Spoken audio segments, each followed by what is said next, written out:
messages from Her Excellency the President, petitions, papers, government notices, private members' notices, notices of questions, reports from select committees, first readings of bills, statements by ministers, congratulatory and/or obituary speeches, personal explanations, motions for leave of absence, oral replies to questions, notices of motions for the adjournment of the House on matters of urgent public importance, orders of the day. Honourable Leader, Government Business. Mr. Speaker, I beg to move the suspension of Standing Orders 6, 16, 18, 20, 42, subsection 5, 43, and 44 for the remainder of the day's sitting. Questions that the aforementioned standing orders be suspended for the remainder of the day's sitting. All those honourable members in favour, please say aye. Those against, please say no. We think the ayes have it. The aforementioned standing orders are hereby suspended for the remainder of the day's sitting. Government business. Order number 10, sir. In the name of the Honourable Minister of Finance, to move the second reading of the Appropriation Bill 2025. Mr. Speaker, I beg to move that you do not leave the chair and that the House resolve itself into Standing Finance Committee for further consideration of the bill and the schedules thereto. The question is that the Speaker do not leave the chair and the House resolve itself into Standing Finance Committee. All those honourable members in favour, please say aye. Those against, please say no. We think the ayes have it.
This Honourable House is now in Standing Finance Committee.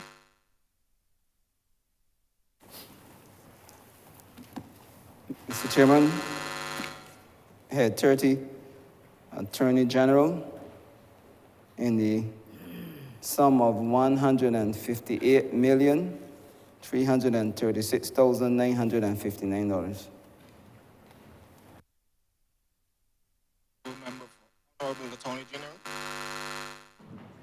Mr. Chairman, I seek the leave of the Chamber to allow the various heads of departments under my ministry to join me in the well of Parliament together with the Minister of State.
Good morning, all honorable members. Good morning,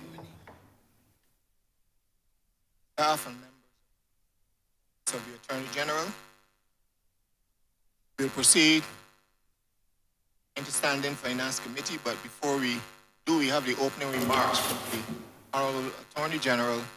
I will outline the rules, standing orders related to these sessions.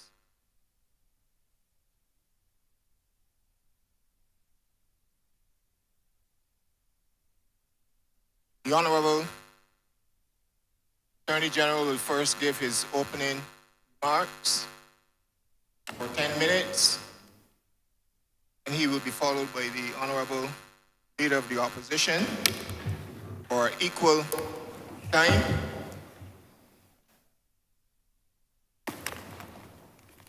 Then those members of staff of the Attorney General's office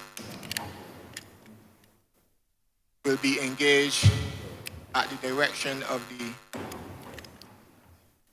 Attorney General.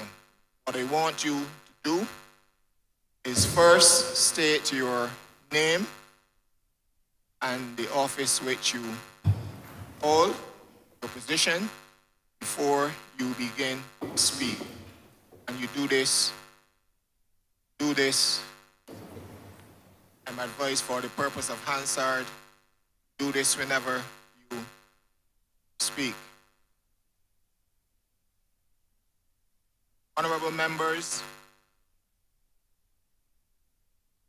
given opportunity to raise questions. Questions to the Attorney General is 3 minutes. Thereafter, you're allowed 3 supplementary questions, 3 related questions. Let me make that absolutely clear. Questions to the Attorney General should not exceed 3 minutes. Thereafter, you are given 3 supplementary questions, 3 related questions to the subject matter, and Minister, the Attorney General has 5 minutes, and he may identify any members of his team to speak, and you are allowed 3 minutes. Respond.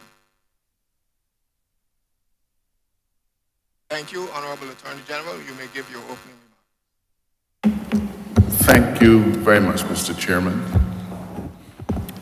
Permit me at the outset to thank the members of my team. The heads of those departments are here. But by my team, I'm referring to all of the officers who work under the purview of the Office of the Attorney General and the Ministry of Legal Affairs. The last year has been a year of a lot of successes. It has also been a year where we've been beset by a few challenges. The estimates this year reflect a commitment to do better in every instance than we've done before, but also, Mr. Chairman, to reach new heights as we deal with the various matters under our purview. To remind members of the Chamber, the Office of the Attorney General covers the Office of the Director of Public Prosecutions, Community Legal Services, the Law Reform Commission, the Law Revision Office, the Office of the Chief Parliamentary Counsel, the Registration Department, the Supreme Court, Criminal Justice Research Project, the Forensic Sciences Center, the Design and Implementation Unit, and the Barbados Police Service. Mr. Chairman, this year, my ministry will benefit from an allocation of funding in the amount of $248,454,305. Of this amount, $158,336,959 is the non-statutory portion, and to remind members of the Chamber, the statutory portion relates to wages, salaries, and the like. Well, the non-statutory portion are those discretionary amounts which are voted by the Parliament, and those are the amounts that will be spent by all of these departments on the various work programs. That amount does not include the DPP. The DPP's now statutory allocation is $1.857 million. Of this $248+ million, the Barbados Police Service, not surprisingly, receives the lion's share of our allocation, just about $170 million. I think if members took the trouble to go through the estimates over the last few years, you would see that on every year, year on year, larger and larger allocations are made for the police service. I think that it's important here for me to thank especially the members of the police service for working tirelessly and delivering for the people of Barbados time and time again.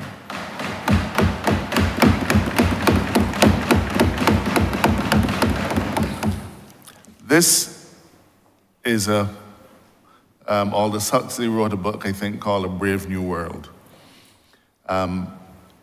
Perhaps in many respects, this is a brave new world for us. Every day, members of this chamber and the general public will see situations on social media where individuals test the resolve and the commitment of the Barbados Police Service. When we were all growing up, a policeman was a person to be respected. A policeman was a person to be feared. Mr. Chairman, I grew up in Parish Land, St. George, and as a boy, not me, because my parents did not allow me, but we had scooters. And you know that the scooters were up and down the road. You only had to hear the word police, and every man jack will snatch up his scooter and run through behind somebody's house, nearest cane ground, whatever it was, because police were feared and respected. Today, you witness on social media situations where people are openly combative and disrespectful to the police service. That is the media in which they operate today, and that is why we have to be thankful for their commitment. More now than ever, when a police officer goes on duty, he does not know what will confront him, and in the worst of instances, he has to ask himself, will I make it back home to my family and my loved ones today?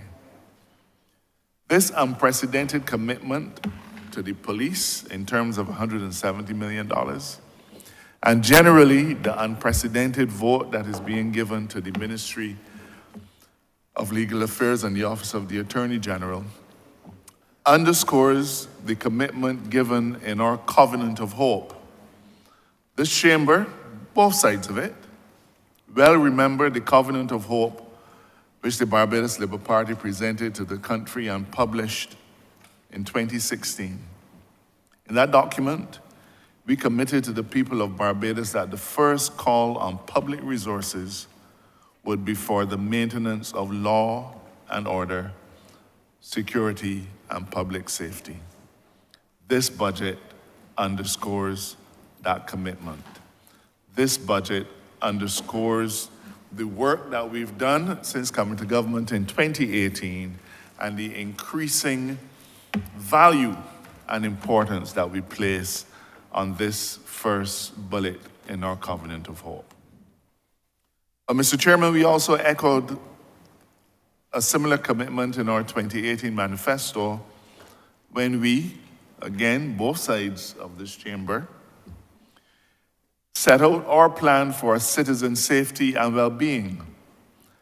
And in that 2018 manifesto, we set out a multi-pronged plan ranging from the appointment of 2 additional temporary judges to clear the backlog of the courts and the criminal system, Made proposals then for dealing with morale in the police service. We talked about reducing the number of firearms in the hands of criminals. We talked in that manifesto about working with churches and NGOs in the fight against crime. Mr. Chairman, we discharged those responsibilities ably. We met the commitments made to the people of Barbados. And in every year on year, we have doubled down. I begin here, Mr. Chairman, because I feel it is important to go back to the period before when we were in government to set the context for what we have been doing and what we're doing now, what we propose to do for the next financial year. When we say that government is a continuum, we also should make the sister statement that governance is a continuum. It is important, Mr. Chairman, to go back to these things to make it clear that we recognize from when we were back in opposition, both sides of this chamber, that there were some serious issues in terms of law and order that we were facing. Back then, Mr. Chairman, the storm clouds were not on the horizon, sir. The storm clouds had already reached our shores. I can refer this chamber to a front page Nation story in October of 2015. 10 years ago. When the then Commissioner of Police informed the public that there was a serious problem with guns coming into the country through our ports of entry, especially the seaport. It wasn't we who said it. We were not in government at the time. We were in opposition. And it was said by the Commissioner of Police. And in that news story, he pointed out that there was an abundance of high-caliber weapons and large quantities of available ammunition on the streets. That's what he said in 2015, that there was not a few, not one here or there. His words were that there was, in 2015, an abundance of high-caliber weapons and large quantities of available ammunition on the streets. And he expressed his concern then that the weapons were being smuggled into Barbados through legitimate ports of entry. And he continued to point out that what worried the police more was that many of the young men involved in the feuds, in the reprisal shootings, in the daily battles, refused to cooperate with police officers when they were shot because they preferred to exact their own revenge. And this tale was repeated by the Commissioner in 2016 and 2017, and perhaps it has been repeated by every Commissioner since then. Mr. Chairman, despite this dire warning, absolutely no corrective measures were taken. And when we came to government 2 years later, we found that the Barbados port had no functioning scanners and that those scanners that were there had ceased to function for quite some time. In other words, guns were coming in through the port, but instead of plugging that hole, this scandalous situation at the port was allowed to persist until we came to government and put it to rest. In the MF program, Mr. Chairman, we spent many millions of dollars to purchase new scanning capacity for the Barbados port. The fact, though, is, Mr. Chairman, that all the while guns were coming in. And the very commissioner at the time reflected that the police service, had no way of knowing how many guns were already on our shores.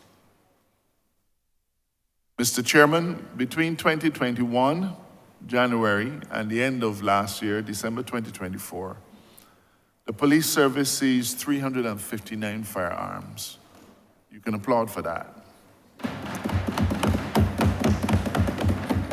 359 firearms were taken off of the streets, out of the hands of criminals. But as I said, because the guns were coming in illegally through our ports of entry, we have no idea how big a dent that number 359 represents.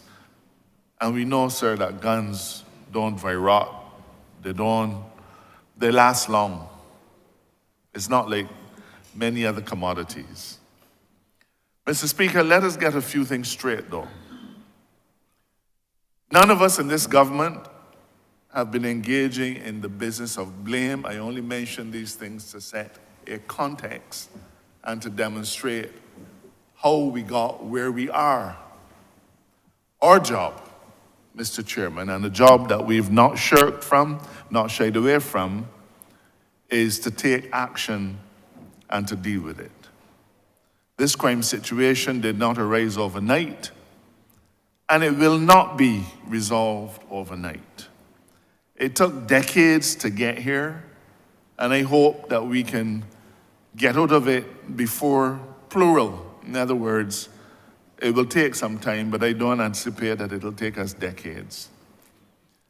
But we know through human existence that the more serious the problem is, the more concerted the effort must be, and the more time it will take to wrestle it to the ground. Our crime situation is a serious problem, and it will take a serious effort, and it will take time. So for all of those who think that there's a magic wand to be waved, please think again. What I do know, though, is that we, as a country, are up to the task. The situation isn't dire, but it is serious. And Mr. Chairman, it is not a problem of those people or that person or the person over there or behind here. It is our problem. And it is a problem that must be tackled at multiple levels. It must be tackled by multiple players at the same time. The gun-toting vagabonds did not all of a sudden start to exhibit this kind of villainy a day in November or a day in August. They didn't start that way. They weren't born that way. So let us understand that we, all of us, need to begin by starting to fix the problem in the homes, in the schools, in the communities, on the streets, in the buses, in the minivans, at the bus stop. Every place that we have an opportunity to help to guide, advise, and correct somebody going wrong, it is our solemn obligation to do so. The role of government, Mr. Chairman, is severely circumscribed. We don't reach into people's homes. We will not shirk in passing any laws. We will not shirk in equipping the police, and we've not. But we cannot legislate morality. We cannot legislate respect for life or property. We cannot legislate against callousness. We cannot legislate decency and kindness and respect and thoughtfulness into the bosoms of any Barbadian. These are not values. These are not values that can be inculcated by governments. These are values that have to be inculcated in human beings through human interaction. The point is, sir, that we all have a stake in this. We all have a role to play in making Barbados a safer place. We all have a role to play in turning our young men and women away from criminal actions. I've begun by talking about crime in a very general way. I've admitted up front it is serious. But let us look at some numbers, because there has been an undeniable progression in the number of homicides over the years, and with it a progression in the use of firearms. In 1987, Mr. Chairman, we had 24 homicides, one less than we did last year, if you can believe that. Not last year, year before, 2023. In 1987, we had 24 homicides. Guess how many were by firearms? 2. 2 were by firearms. The following year, we had 21 homicides, but by then, 6 were by firearms. In 1990, we had 30 homicides, 5 by firearms. By 1999, Mr. Chairman, we had 23 murders and 9 were by firearms. In 2001, 25 murders, 10 by firearms. The next year, we had the same 25 murders, but by that time, 15 were caused by shootings. Are you seeing the trend? And so the crime has continued. More homicides each year and a greater percentage caused by firearms, so that last year, 2024, we had 49 murders and 34 were by firearms. I see your signal, sir. Let me just wind up and allow allow us to get into the meat of the matter. So, Mr. Chairman, we've committed a lot of our resources and we've done a lot of projects, we've done a lot of things that were novel. We've had regional symposiums because they keep saying this is a Barbados problem, but it is not a Barbados phenomena. It is a phenomena that has taken over the entire region, and we've been looking at it in a regional way. Mr. Chairman, one of the innovative programs that we have done is to allocate an amount in our budget, perhaps not as much as it could be, for a crime prevention program. This program was started 2 years ago in response to exactly what I just described, a climb in the number of homicides, particularly caused by firearms. And I've just given you some of those numbers. But there was also other intelligence made available to us, which underscored the need to make other and perhaps novel interventions so as to help to cut down on the number of homicides and the illegal use of firearms in our country. Mr. Chairman, the peace program, the National Peace Program, was conceived as such. Let us be clear. Barbados is a small society, a small country. There are no fences or walls high enough to quell the contagion of crime. People who live in Highgate Gardens don't have a fence or a wall high enough to keep crime out. We therefore need to reach into our communities and attempt to show individuals who are either involved in crime or about to become involved in crime that there's a better way. We have to entice individuals away from the apparent attractiveness of the gun and the gang culture. This kind of initiative was recognized by our heads. But the point is, sir, that even with the best of law enforcement, we have to find ways to engage with those involved in criminal activity and those who may be attracted to criminal activity to provide them with options. Mr. Speaker, every time we speak, we say the churches have to get involved with the criminals. We say the NGOs have to get involved in trying to steer criminals away. Everybody has to do it. So why not the government? We have to do it too.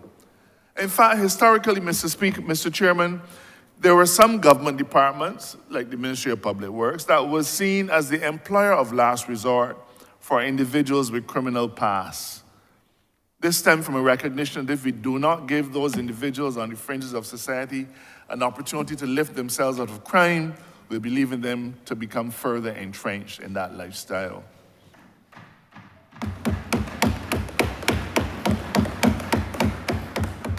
Accordingly, in 2022, the member for the city, sitting to my right, was appointed Minister of State in the Office of the Attorney General with the responsibility for the administration of the Crime Prevention Program. Part of the Crime Prevention Program is referred to as the National Peace Program, and it seeks to provide opportunities for our young men and women to find another way of life, to engage in wholesome activity, to settle disputes without recourse to violence. And we'll talk about those programs in greater detail. But, sir, bear me 1 second. Yeah. And we've been able to make progress on a number of fronts. We've had some very good, we've had some success stories. We've had over 1,900 parents completing a parent-wise community parenting program, 160 high-risk young people completing the 8-week Flip Your Script program. We had 23 violence interruption interventions, of which 15 were successful. And added to these have been financial support for a number of NGOs the King's Trust, St. James Methodist Church, the Boy Scouts Association, Crime Stoppers, and others. Mr. Chairman, though, the fact is that as much as we've made successes, this is a new program. And as is to be expected with new programs, there have been a few mistakes, as well as things that could have been done better. In one instance, funds were used for our project where a few of the persons were still involved in criminal activity. And when I, as Attorney General, became aware of this fact, I immediately put a stop to it. And after consultation with the Prime Minister, we determined that a greater level of scrutiny on all projects needed to be implemented to make sure that all programs, while satisfying our imperative of diverting individuals from a life of crime, had to reflect first a willingness of the persons to change behavior and then to meet a minimum standard of probity. Mr. Chairman, this essentially follows an approach taken by some Caribbean nations, but for us, the guiding principles were those that we found in Chicago, where the former Secretary of Education for Barack Obama, Mr. Arne Duncan, led an anti-violence NGO called CRED, Creating Real Economic Destiny, that set out to give predominantly gang members a chance at diversion from guns and gangs. They recognize that in reducing gun violence, the individuals most at risk are not really the problem, but they're also the solution. And that given the particular limited geographical locations associated with gun violence in Chicago, it was recognized that a broad stroke citywide policy would not work. It had to be a highly targeted place-based strategy. Their philosophy and work has been one of the guides for our own work, given their novel nature and given the novel nature of challenges for Barbados. All projects are now considered by an evaluation committee. They go through then the Minister of State, and now they come to me for my sign-off for submission to the National Security Council. They make the ultimate decision. This sometimes results in delay in approvals, but the extra layers of oversight have and will continue to redound to ensure that the work program is efficiently executed. I will stop there, Mr. Chair, before you penalize me, and I look forward to getting into the specifics of our projects and our estimates.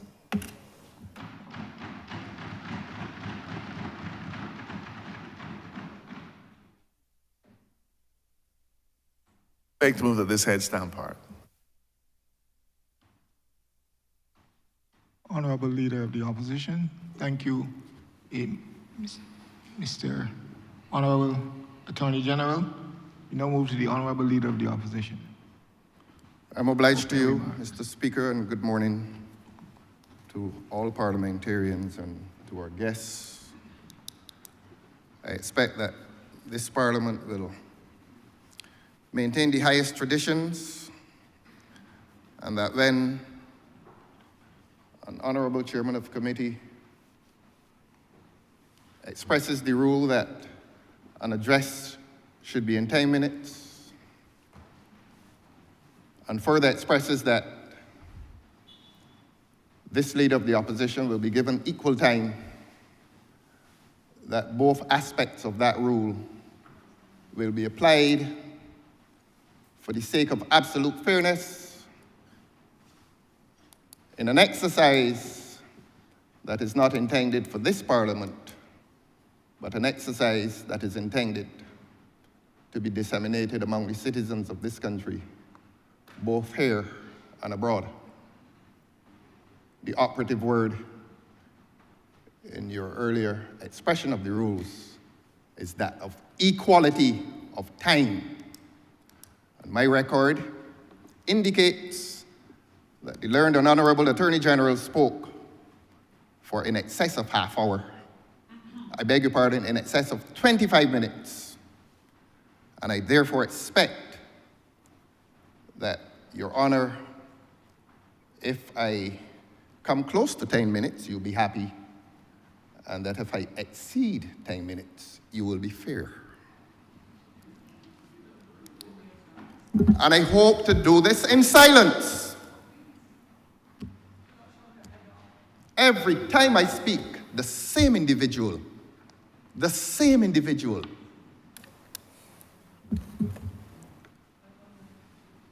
Permit me, Your Honor. When the learned Attorney General began, he used the language that his endeavor involves a commitment to do better. Students of language will remind the learned Attorney General that better is an adverb which bears relationship to two other words alternatively.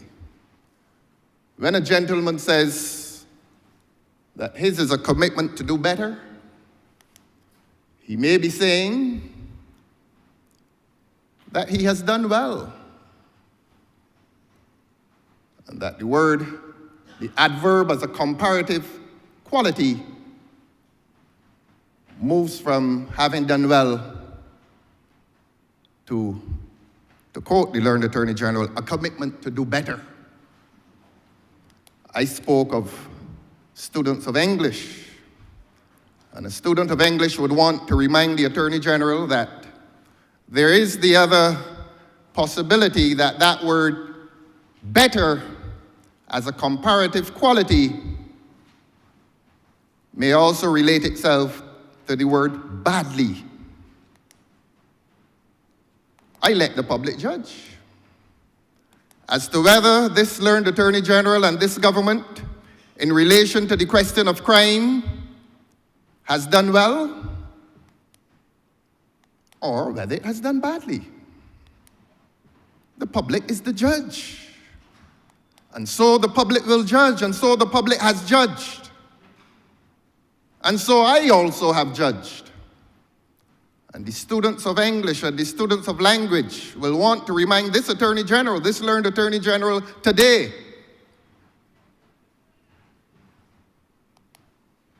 that the choice between the words well and badly are not equal choices in this Barbados today. In this Barbados of 2025 that has followed Barbados of 2024. The learned Attorney General referred to a book, A Brave New World. There's another book called Voice in the Wind. It is about a slave girl who lived under the Roman Empire. So that is my response to this brave new world, which the learned Attorney General promises. And that prevailing in this country may be a voice in the wind. There's a 7-year-old boy who walks to school every morning. That is a perilous walk. There's a 7-year-old boy who drives to school every morning.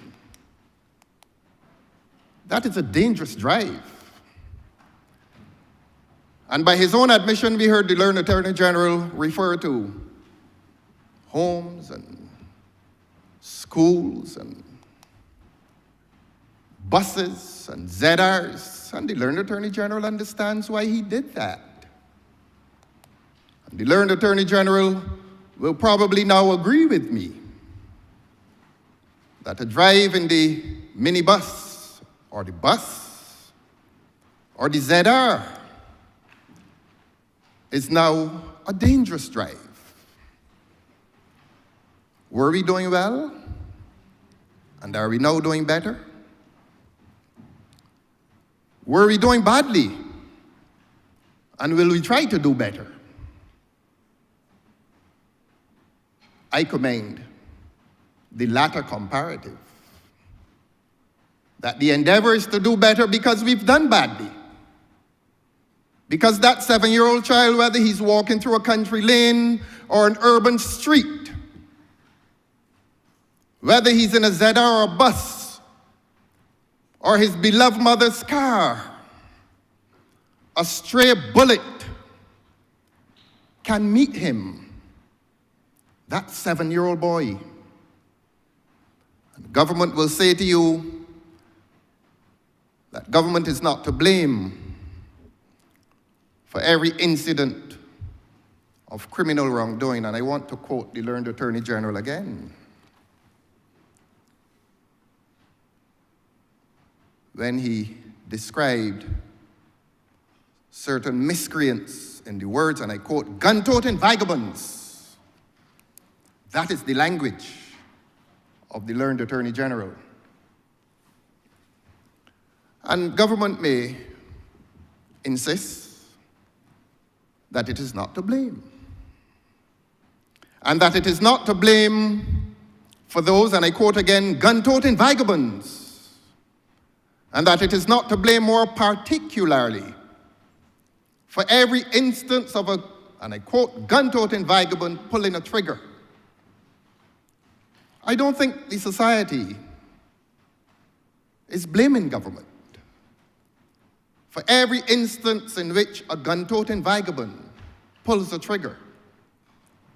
But what this society, this country is asking government to do is to accept its responsibility as a government with vast resources at its disposal, with a police department, a police service, which according to the learned Attorney General this morning, has dedicated to it the figure of $158 million.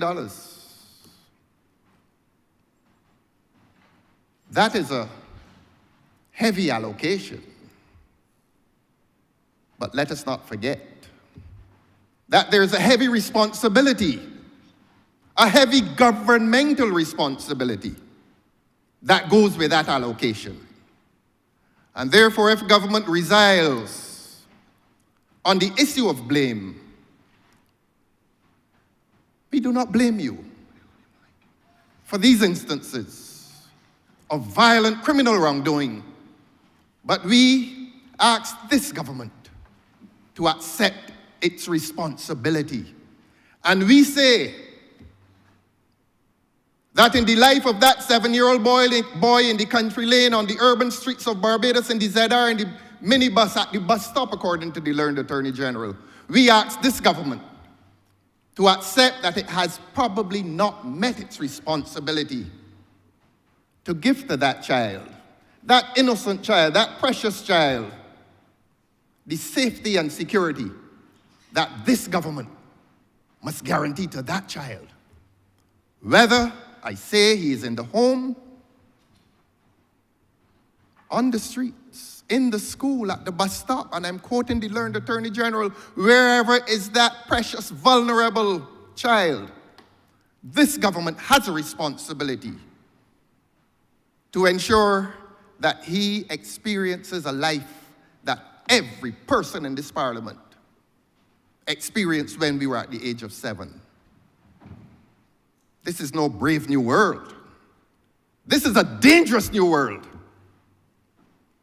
And I've heard enough of the structural prescriptions about we've appointed more judges. That is not a solution to the problem. And incidentally, Your Honor, that 7-year-old boy was born in 2018. And for every year of his life, apart from the period of lockdown, that 7-year-old boy has lived in a country in which a murder has taken place on average, if not once a week or once every 2 weeks, every month in this country that has lost its peace. So don't focus on blame government. Focus on responsibility. Has this government met its responsibility to that 7-year-old? Has this government met its responsibility to this country? This country knows the answer. Will there now be a dissonance between this country's answer and this government's answer? This country, here and abroad, has accused this government of ushering this country into the most violent period in its history, apart from the period of slavery, and therefore let me say post-1966.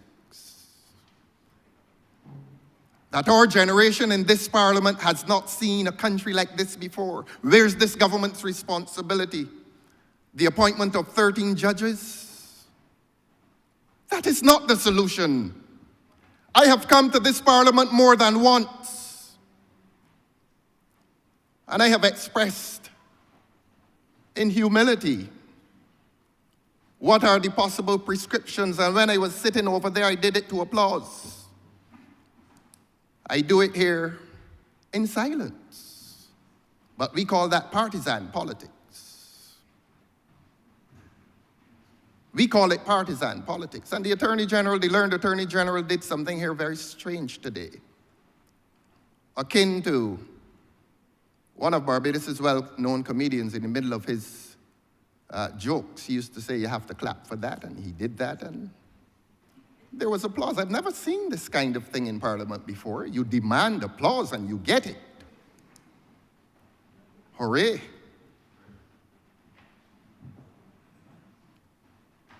But I say to this government to give us our children back. I say to this government, give us our peace back. I say to this government, give us our neighborhoods back. I say to this government, give us our peace back. Give us our streets back. Give us our peace back. Wherever humanity resides and wherever that 7-year-old boy goes on his walk, his worthy walk to school and home from school, what shall be his plight? A bullet? Should he understand now a life that we did not comprehend? That he is now caught in a vortex of crime, and that we reach a dangerous state in our lives when crime becomes cliched. It is something that is likely to happen. Has this government done enough to erase the cliche that is now crime in this country? I say no. But it is not my voice alone. This is not a voice in the wind. This is the voice of every Barbadian who lives constantly in fear, whether he's 7 or 70. Yet, we are not blaming the government. I return to the theme. We are asking the government to accept its responsibility. Crime, among the issues that confront this country, is the one of greatest urgency. And when we use the word better, that word is used in its comparative quality, its comparative sense, to the other word, badly. And if anyone doubts that assertion, take that person's memory back to the year 2024. I believe it has been a year of ignominious record. That our 7-year-old child saw a murder in this country every week. Possibly of the 52 weeks that constitute a year. This country has lost its peace.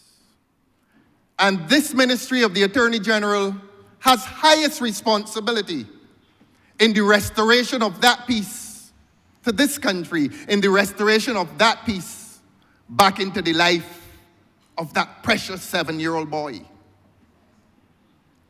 And you know, Your Honor, I did not expect that the learned Attorney General and the Honourable Member for St. Joseph would have made reference to a national peace program. And I give early notice that I'll be asking some questions on this national peace program. I will be. Take early notice. But I wrote what the learned Attorney General said about this national peace program. Incline, I asked the public to incline its ear closely to the language used by the learned Attorney General here this morning. Because unless language has meaning, it is wasted. And here's what the learned Attorney General told this country a few minutes ago in a 25-minute speech about that National Peace Program. That it is intended to attain to people involved in crime. It does not equivocate, Your Honor. And if there's any equivocation, the learned Attorney General said that it is intended to attain to people who are involved in crime or about to become involved in crime. Let us deal with the first of those categories. That we live in a country in which a government, through its principal legal officer, is saying to this country that it will attain, and more than attain, I assert that it will transact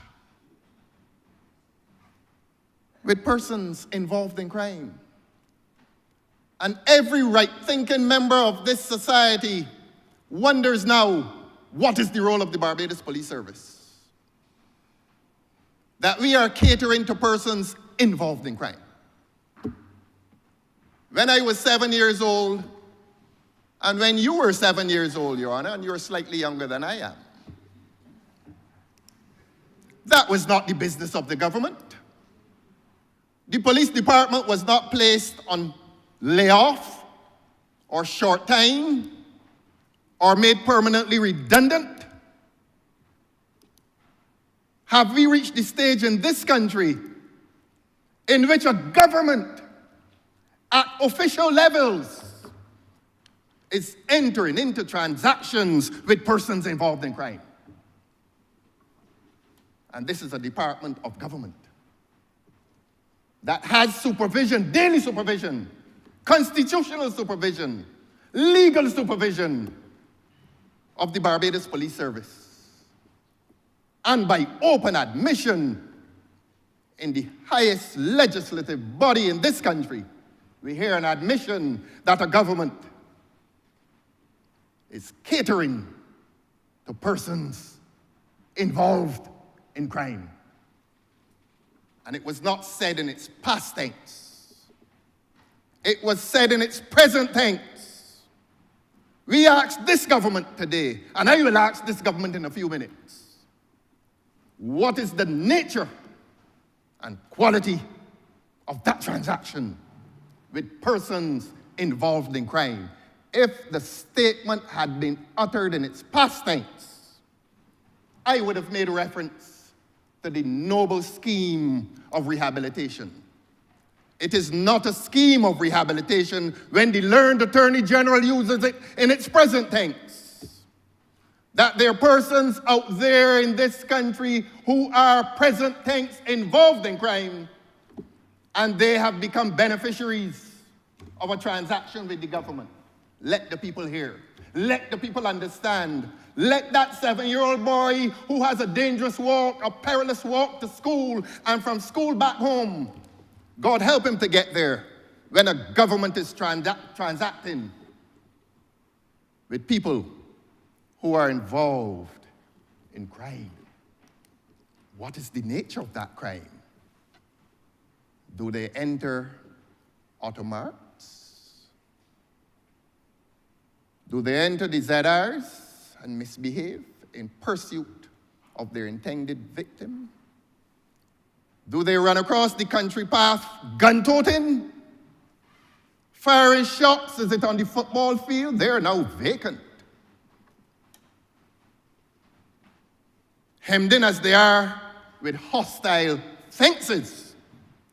And I will ask in future, I don't believe he's down to speak, but the Minister of Sport must give account to this country as to why our recreational areas in this country have suffered destruction under the guise of mini stadia. What mini stadia? What?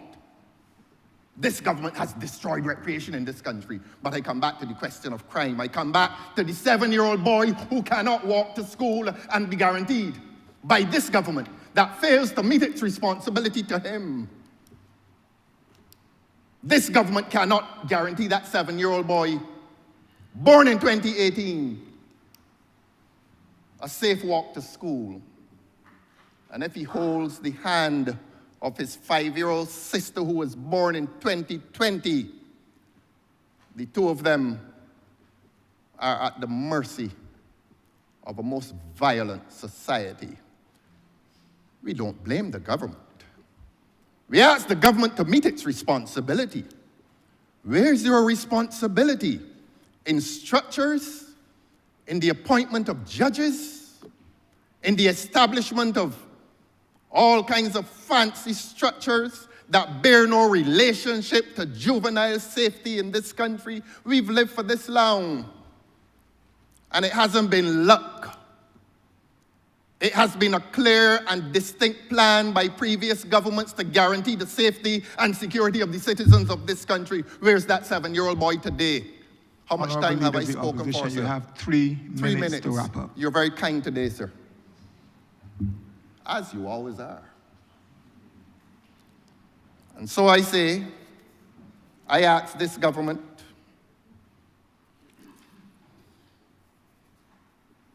as I had started to ask, and every minister in here has a responsibility, give us our schools back. Give us our standards back. Give us our homes back, because I heard the Attorney General say that the government has no business in homes. I beg to differ. That statement was uttered in a previous dispensation during the debate for the passage of the domestic violence legislation. And it was a most unhappy statement. We have lived for many years after the domestic violence legislation to hear that the government has no business in the homes of people. That's not true. That's not true. Everywhere that humanity exists in this country, a government under the Constitution of this country that applies to every citizen and every behavioral aspect of every citizen is subject to the Constitution. And it is subject to the safety and security guaranteed by the Constitution, whether in the home or the hotel. Our pursuit must now be considered to be misconceived. But I pray for the safety of our 7-year-old son and his 5-year-old sister. That son born in 2018 and his sister born in 2020. What is their future? What is this government's prescription for their future? Give them their country back. Your Honor, I'm obliged to you.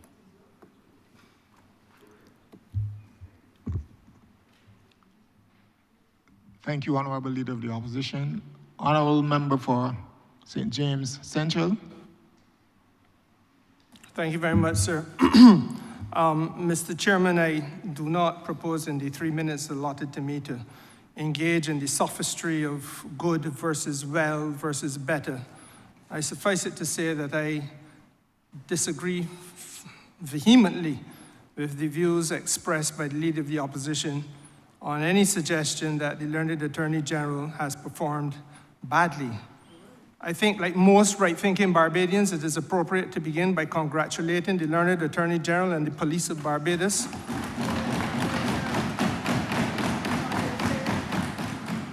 for the work which has been selflessly done and the constant delivery of success on behalf of the people of this country in the interest of the security of the people of this country.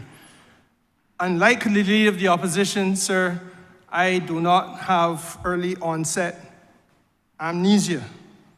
And I think of the 17-year-old boy. I think of the 17-year-old boy born in 2008, sir, who was not unable only to walk a country lane, but unable to sit in a school bus because of stabbings taking place in school buses in Barbados in 2015 and in 2016 and in 2017, sir. I want to applaud the concerted efforts to address the morale of the Royal Barbados Police Force under the watch of this learned Attorney General. And I recall the deterioration of morale under a previous administration, where officers are overlooked for promotion, political intervention in the promotional system. Ironically, at the time, represented by none other than he who is now leader of the opposition in Barbados. And the 17-year-old boy would have witnessed that in the land of his birth. So let us not forget how we got here and the social context within which this Attorney General must function. Now, Mr. Chairman, I want to come to the question. The learned Attorney General referenced the seizure of 359 firearms, and again, for that, I believe he should be congratulated. And I feel strongly, Mr. Chairman, that the opportunity should be given to the Attorney General, I seek to do so now, to elaborate on the extent to which crime as a crisis is an issue not only here in Barbados, as it has been cast by the leader of the opposition, but that it is a wider crisis across this region. And I reference in particular headlines. Trinidad and Tobago is in a state of emergency even as we speak. 2023, I believe it was, CARICOM heads declared crime as a public health issue. The Parliament of this country cannot remain silent on these things. And I feel, sir, that I would want to hear from the Attorney General some form of elaboration on crime, not only as it impacts us as in Barbados, but as a regional issue, by extension impacting this country. Thank you very much, Mr. Chairman. The Caribbean, the countries in the Caribbean have been linked not just by sea, not just by the merchant class. In fact, I think you well remember when, I believe it was Arabara, who when the issue of regional integration came up, said that, that the region was already integrated by its higglers, people who were moving up and down from day to day, doing business unseen, but important business. That has been the nature of the coexistence of CARICOM states around the Caribbean Sea. But we'd be foolhardy to think, sir, that the criminals are not also doing the same thing. We have intelligence which tells us about the interconnection between criminal gangs in Barbados and in Jamaica, between criminal gangs in Trinidad and St. Lucia and Barbados. Individuals travel across the region, sometimes under the guise of music, other times under the guise of holiday, but we are always in a stance, sir, where we have to look to see how the criminal element is moving up and down our region. So let us begin by accepting that the connectivity between Caribbean states goes beyond legitimate business. It also exists for the purposes of doing illegal acts.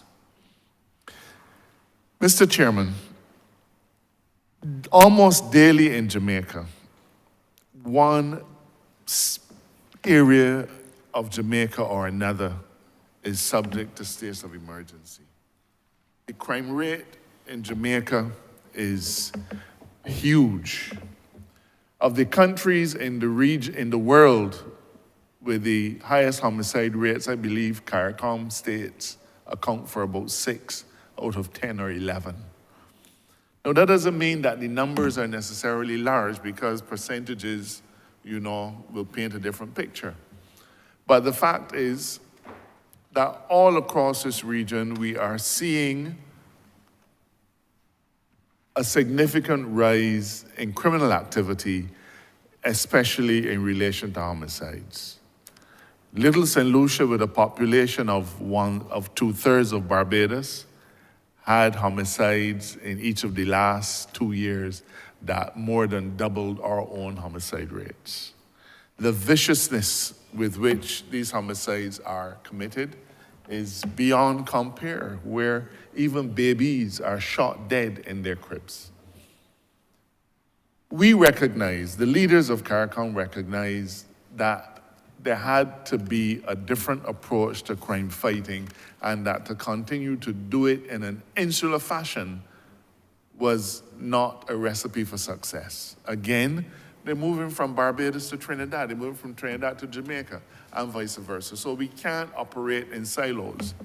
But sir, let me say that this is not new, because when we were last in government, and I believe the Minister of Foreign Affairs would well recollect, as we prepared for the then Cricket World Cup, we set up a number of regional agencies, one of which is headquartered in Trinidad, but had to do with how the region treats with intelligence and intelligence gathering in relation to criminal activity.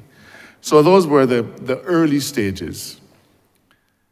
But the point is that it became imperative for the region's heads to sit together and grapple with what is this phenomena and how do we treat it. And so Prime Minister Rowley, who is the head, the CARICOM head dealing with law enforcement and security, hosted a symposium on treating violence and crime as a public health issue. That stems from the recognition, Mr. Chairman, that the public health approach to violence and crime is a systemic, multidisciplinary, evidence-based framework that seeks to understand, prevent, and mitigate violence and crime by addressing their societal, behavioral, and environmental determinants. So the point is that the same way that the public health officials dealt with AIDS, same way they dealt with COVID, let us apply those issues to how we address crime in the Caribbean. We've begun that work. There's more work to come. But the point is, this, as I said, this is not a Barbadian phenomena. This is a phenomena that is very present in every single country in the region that has seen a massive increase in its crime rates. Now, how do we deal with it? We have to deal with it collaboratively, and I'm surprised that the member, the leader of the opposition, takes such a siloed approach to the matter of law enforcement and dealing with crime. I'll come back to it, but he said that appointing extra judges is not a solution. It seems to me as though he operates on the basis that the only way to deal with crime is to go and find somebody to lock up. But what happens if you lock them up and the trial doesn't come in 10 years? What have you achieved?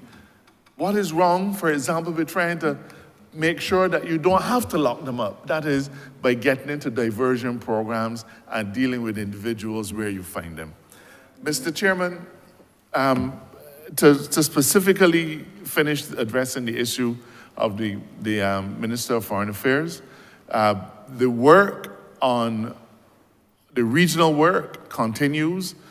We had a meeting in Guyana only in November, and coming out of that meeting are a number of initiatives, but one of them proposes that we establish a sort of task force headed by a noted CARICOM jurist, and each country is going to contribute legal draftsmen, criminologists, and so on, and this task force really will be the crucible in which the strategies that the region adopts will be formulated. Let us remember, we don't produce guns.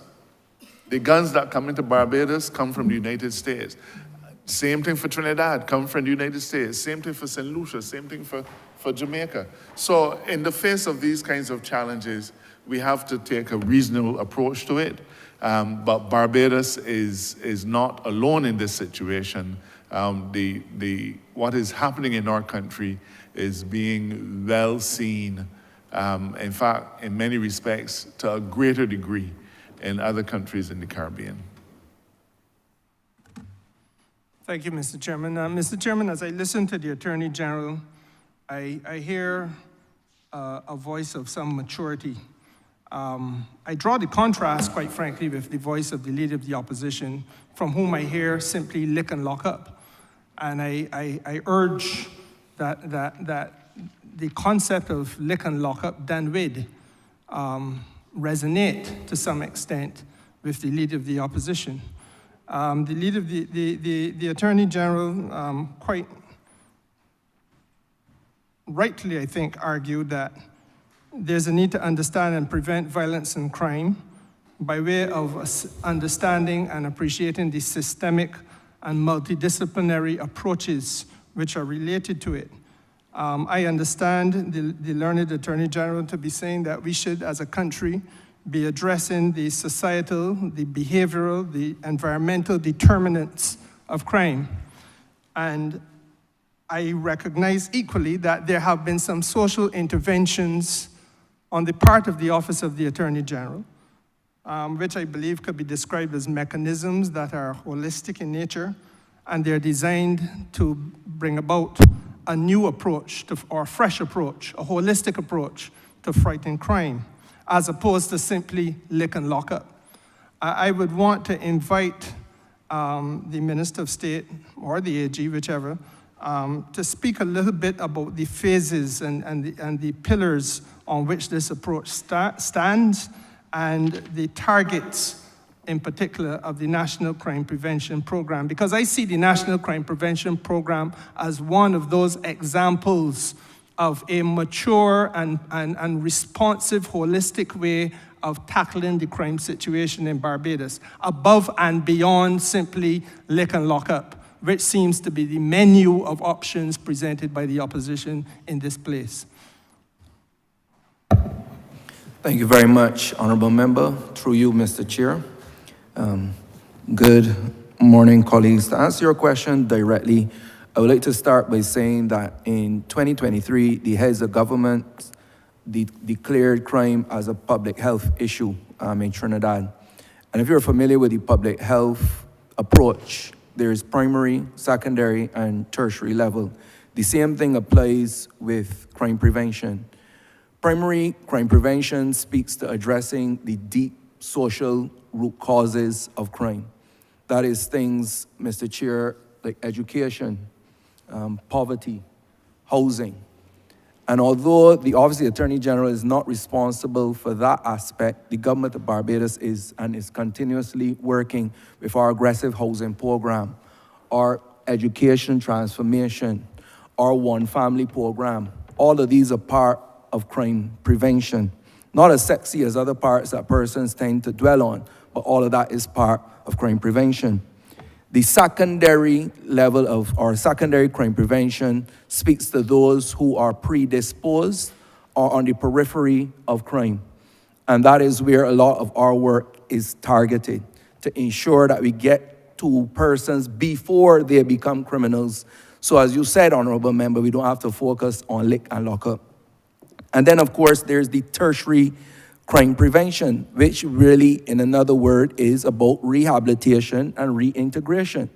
And I have said from the beginning, and I continue to say, that unless we are going to execute every criminal or keep them in prison for life, we have to focus on rehabilitation, because their return to this society where we live. And that is all part of the program for the National Crime Prevention Program. Now, to get specifically to answer your question, I want the members of the House and the public to know that there are 3 areas which we focus on, and that is intense empirical data collection called research, which is done by the Criminal Justice Research and Planning Unit. There is nothing willy-nilly about anything that we do. And if the director of the unit speaks today, you will see the intensity of the research that is done.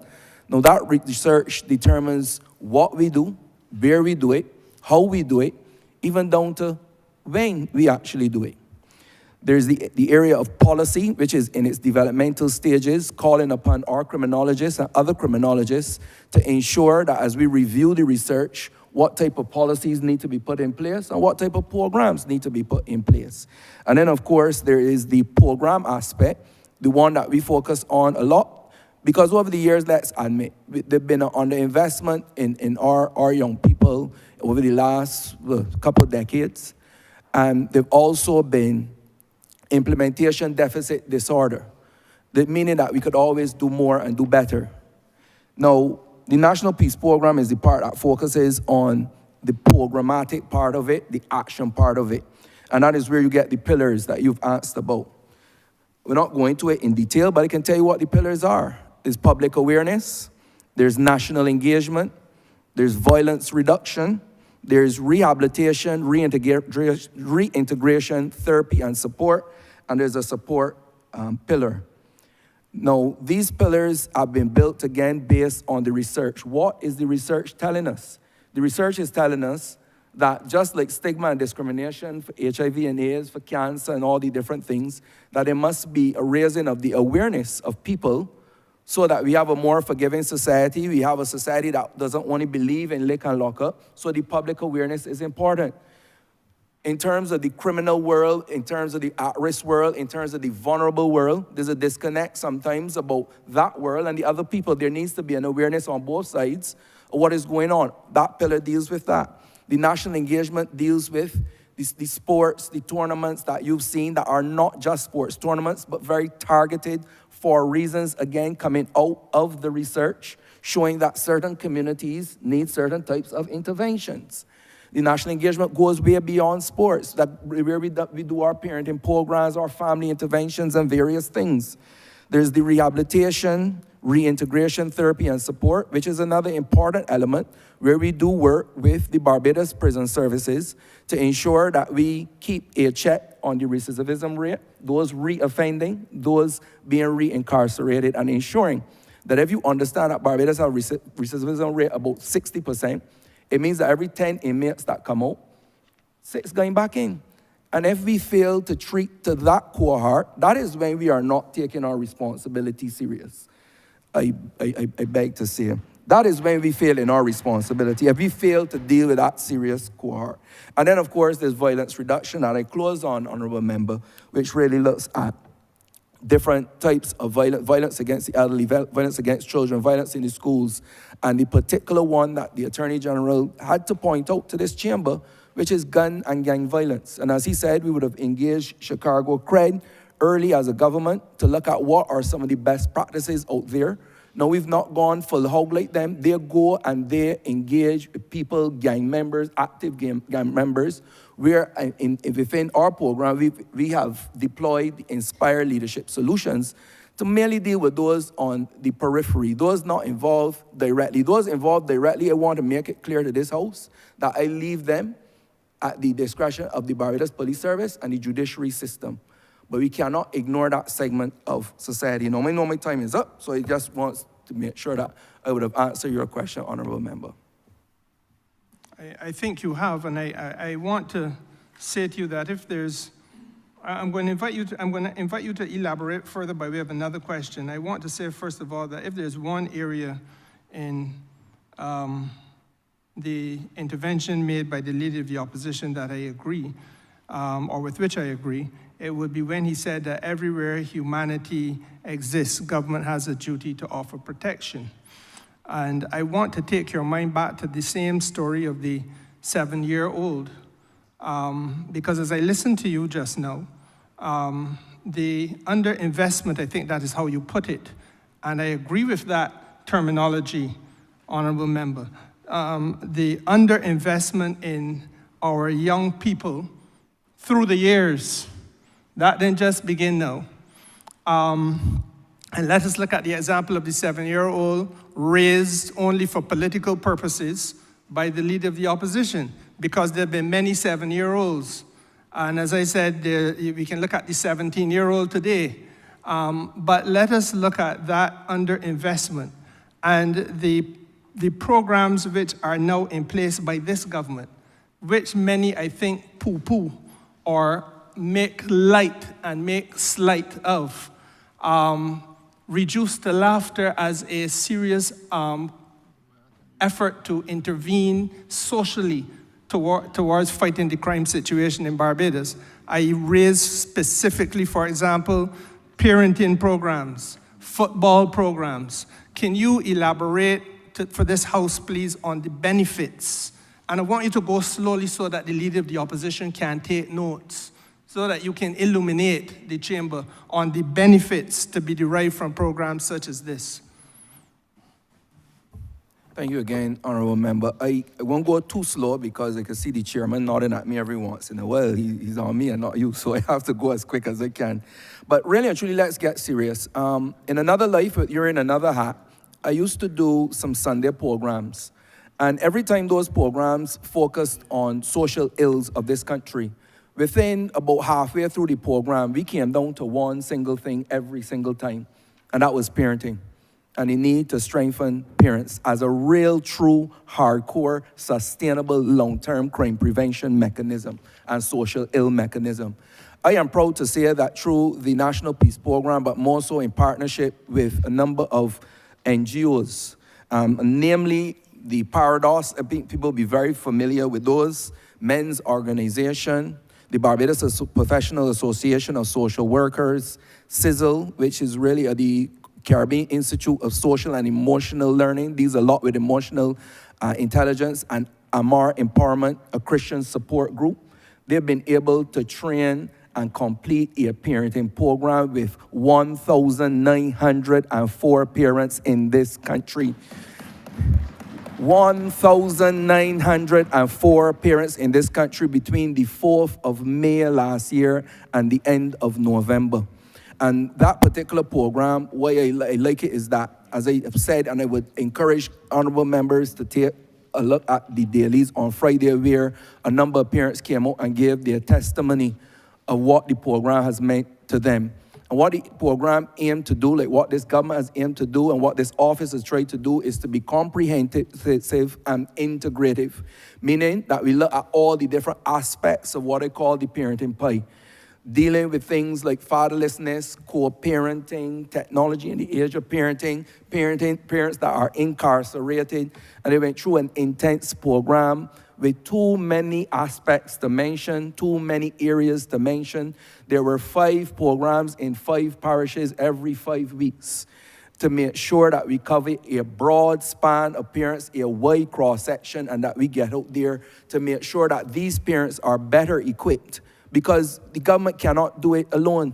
The Barbados Police Service cannot do it alone. The schools cannot do it alone. The church cannot do it alone. Parents cannot do it alone, but we can help them in what they're doing, and we can all do it together, Honourable Member.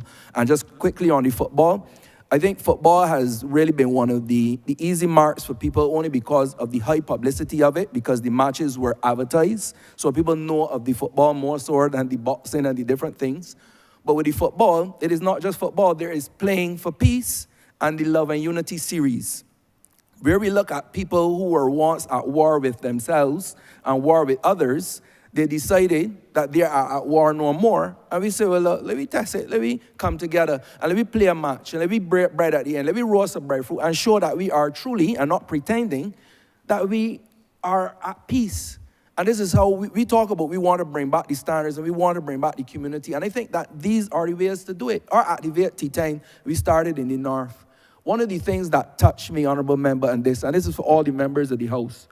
When we started that tournament, there were some balls and bats given to the communities, and people started to record themselves playing cricket in the gap again and sending to us. And those things touched my heart, because I probably came in the latter part of the generation, as I started going to childhood, that where those things came to an end. And if we can have them playing cricket and have them playing football and have them being engaged in social activity, that is less time and less motivation for them to be involved in criminal activity. And that is the motive behind those programs. Mr. Chairman, I want to thank you, especially in the context of the ending of that, when it's very clear that the sportsmanship is returning to communities, and a little fencing around a playing field so as to enable you to earn a little $5 bill by people coming in to use the seating area enables the community to have a little more money. I'm obliged to you, sir.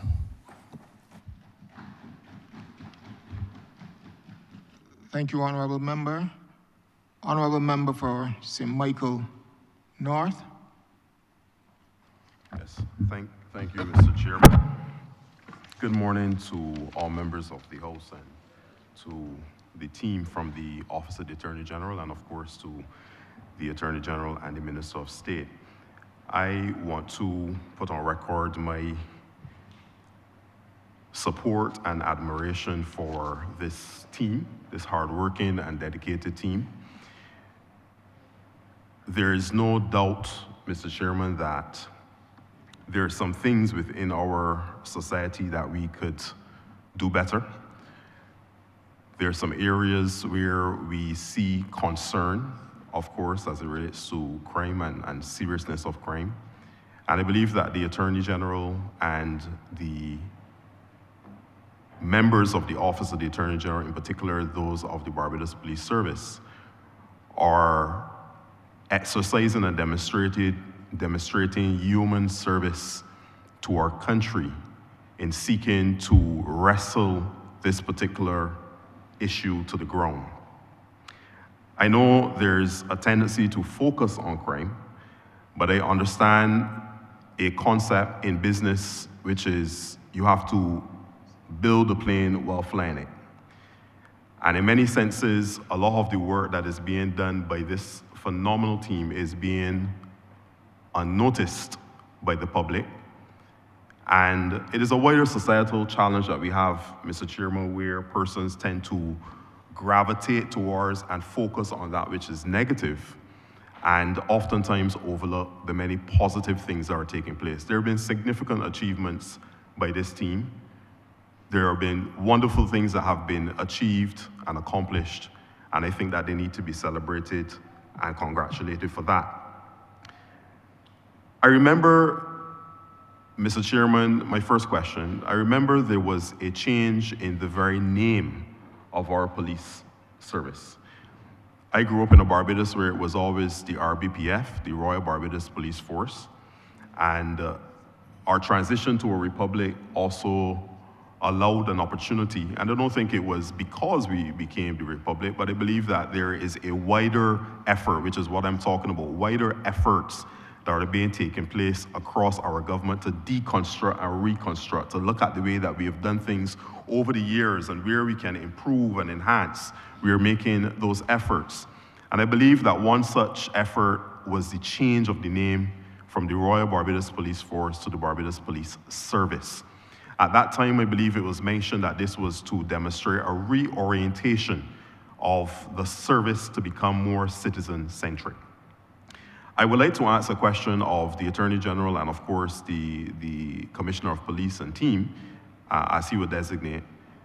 What have been the additional initiatives and efforts that have been undertaken by the Barbados Police Service to reorient it and to make it a more citizen-centric service to the people of Barbados? Crime fighting is one aspect, but there are so many other things, so many other elements and components to the work that these hardworking men and women do on a daily basis to ensure that peace and order and good governance is maintained within our country. So, Mr. Attorney General, what are we doing relative to the reorientation of the police service to change it from being that force that it was for many decades to being more of a service-oriented, citizen-centric tool within the makeup of the governance of our country? Thank you. I'm going to allow the Commissioner to respond to that, but before I give him the floor, let me just say that we've had a few reflections on what policing used to be years ago. But that was a function of what Barbados used to be years ago. Isn't it funny how very often we want Barbados to be what it used to be in the 1970s and 80s, but we don't want to live the way we did back in the 1970s and 80s. We want all the benefits of a more tranquil, interactive, caring society, but somehow we want to live the way we're required to live in this current decade. When we transition from the police service, from the police force to police service, yes, it was because we got rid of the monarchy. But even before that, we have had to acknowledge that policing itself is very different. It isn't a well-known fact, but I think that of all of the professions in Barbados, the police officer has the worst health profile of anybody else. They don't like it, they don't want it that way, but that is hardly, that is, and to speak frankly, a function of how they work. Extremely long hours, tremendous amount of stress. Many days they barely get lunch, and if they get lunch, it's hardly something that they have time to sit down and enjoy a nutritious meal. So as we try to reorient policing in this decade, we have to reorient it not just for the public and how it serves the public. We have to reorient policing so as to better take care of the welfare of the police officers. I just wanted to put that there, and I invite the Commissioner to respond to you on the question. Thank you, Chair. In response to the question first, my name is Richard Boyce, Commissioner of Police. And in terms of making the police service a more service-oriented organization, there are many steps which were taken to bring us into such a realm in terms of engaging the public and making the public feel safe and secure in our environment. And one thing for us that we look at our whole training rollout, how we train our officers to engage members of the public and all of the other stakeholders that we would come in contact with. So whether it is in the business community, whether it is in the school environment, wherever these persons are, we train our officers, and we train them also when it comes to interacting and engaging members of the public. And for us, we regroup and look at how our resources are deployed and whether or not each and every department is pulling the weight that we ask them to pull. And one glaring example which we engage to deal with members of the public and to get more persons in communities is that to relook the way we deploy members of the Barbados Police Service Band. So band members are one of the areas which we employed to get members into the community, have that facial contact, that engagement, and bring that level of camaraderie to members of the public and reassurance where the service is concerned in such a high level of delivery. And for us, that has been working. And if I would just reflect on one of two communities which we are heavily engaging. We are in Haynesville, we are in Silver Hill, Silver Sands, the Pine, Beacons, and other areas that we need to have our presence felt. So for us, it has been a whole rollout of holding the hands of persons in these communities and reassuring them that we are their friends. There are times when we have to engage and probably arrest someone, but our approach, mind you, will be one of doing it in a humane manner so that members of the public would not be our enemies, but would be our brothers and sisters for one purpose, one common purpose. That is having persons settled in their homes and when they go fetting and such like, that person feels safe and secure and see the police officers as not only a good Samaritan, but a friend for good. So that is how we operate in terms of dealing with our customer service and our community engagement. But we will continue on that path. We know we have some more work to do, and we'll identify those persons that we mentioned so much this morning, the younger persons who are coming up through the system. And the aspect of crime, we got to steer them away from the whole crime atmosphere, the criminal environment. And there's a particular age group now that we are working close with, hard with also, and that is persons between ages of 13 and 16. And why I mentioned that short span in terms of age when it comes to the young people is that we find that those are the persons now who we have to rein in and lend a brotherly helping hand to them and steer them away from getting involved in negative actions. So those are things which we are employing to make sure that we engage the public. And as you mentioned, we move away from an organization of force to an organization of customer service, where persons can see us as their port of call when it comes to issues which are niggling issues which are troubling them, and they want to bring some semblance of normalcy, quietness to their communities and homes. So that is how we are going about our work. Thank you. I can also add that the police service is also involved in a number of other kinds of community-oriented activity.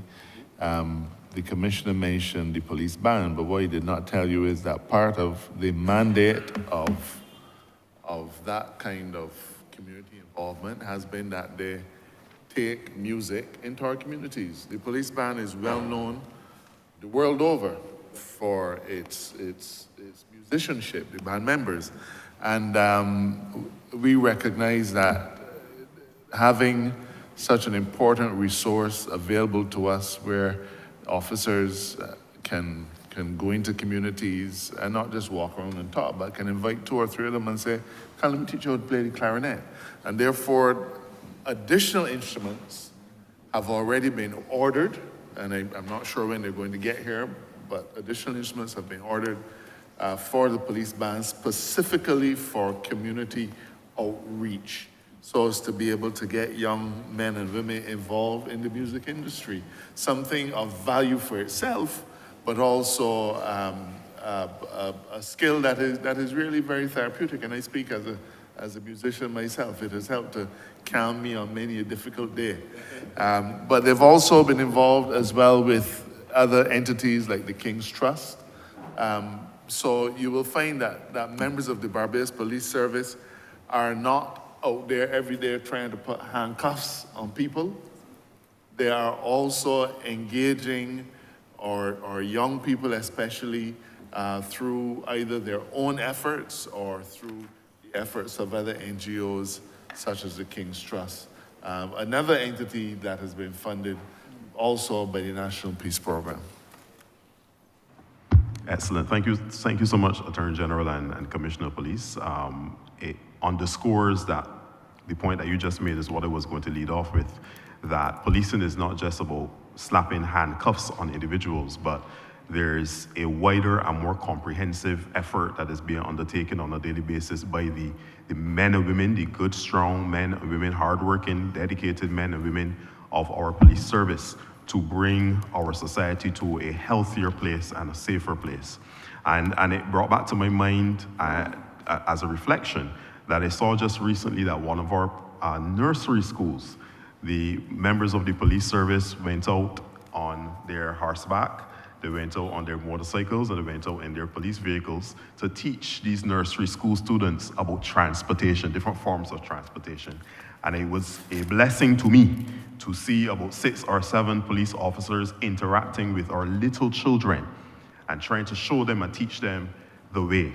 I come to my second question very quickly relative to response times, relative to more sensitive matters. As a member of parliament, sometimes you have to interact, many times you have to interact with the best of times in persons' lives and sometimes the worst of times in persons' lives.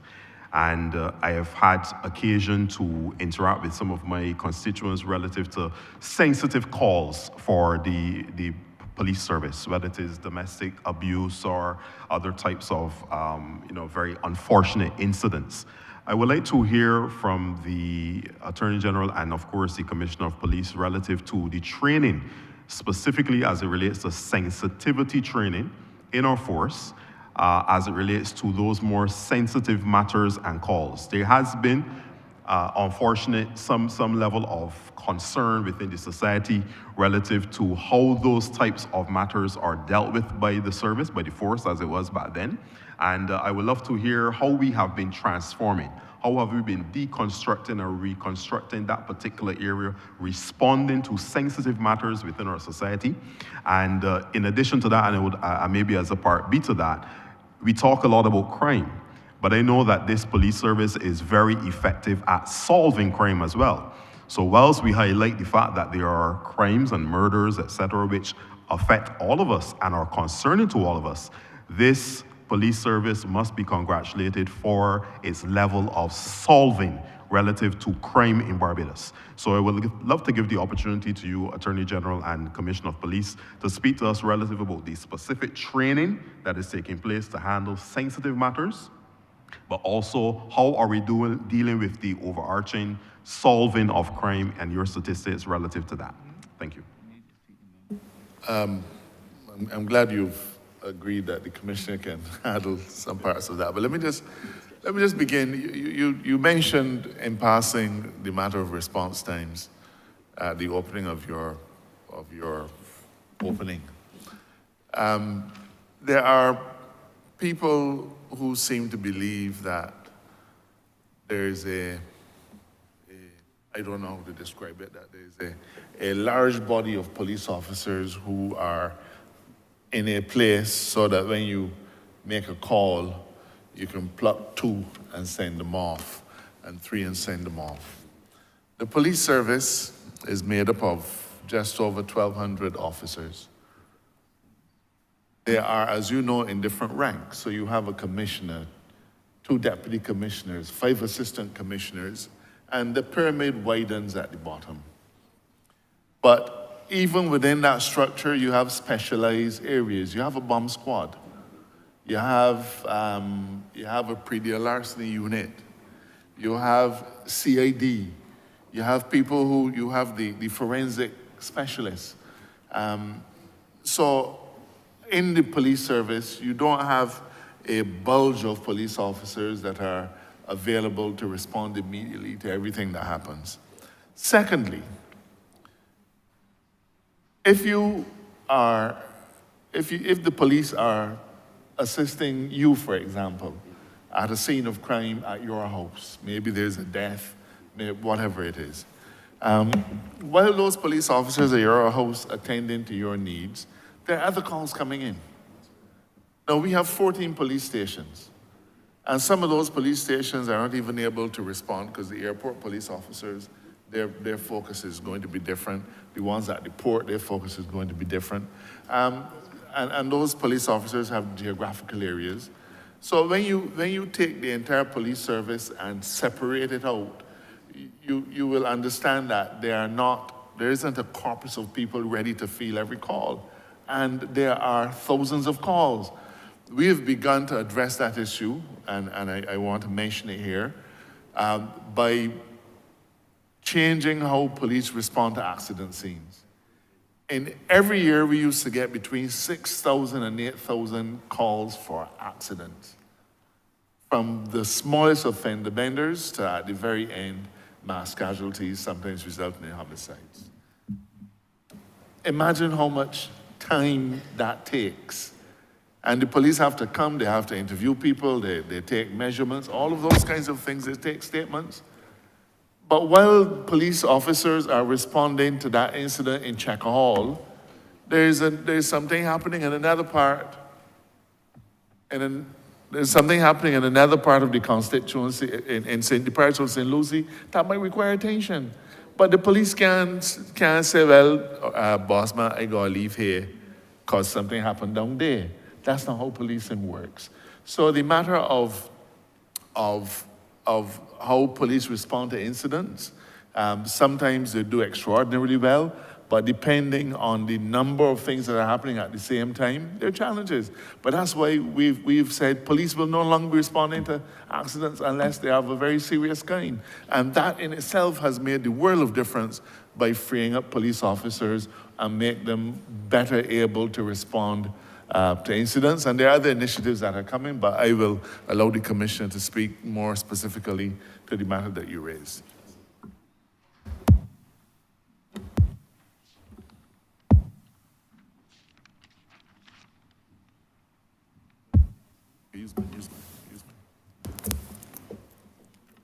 Thank you.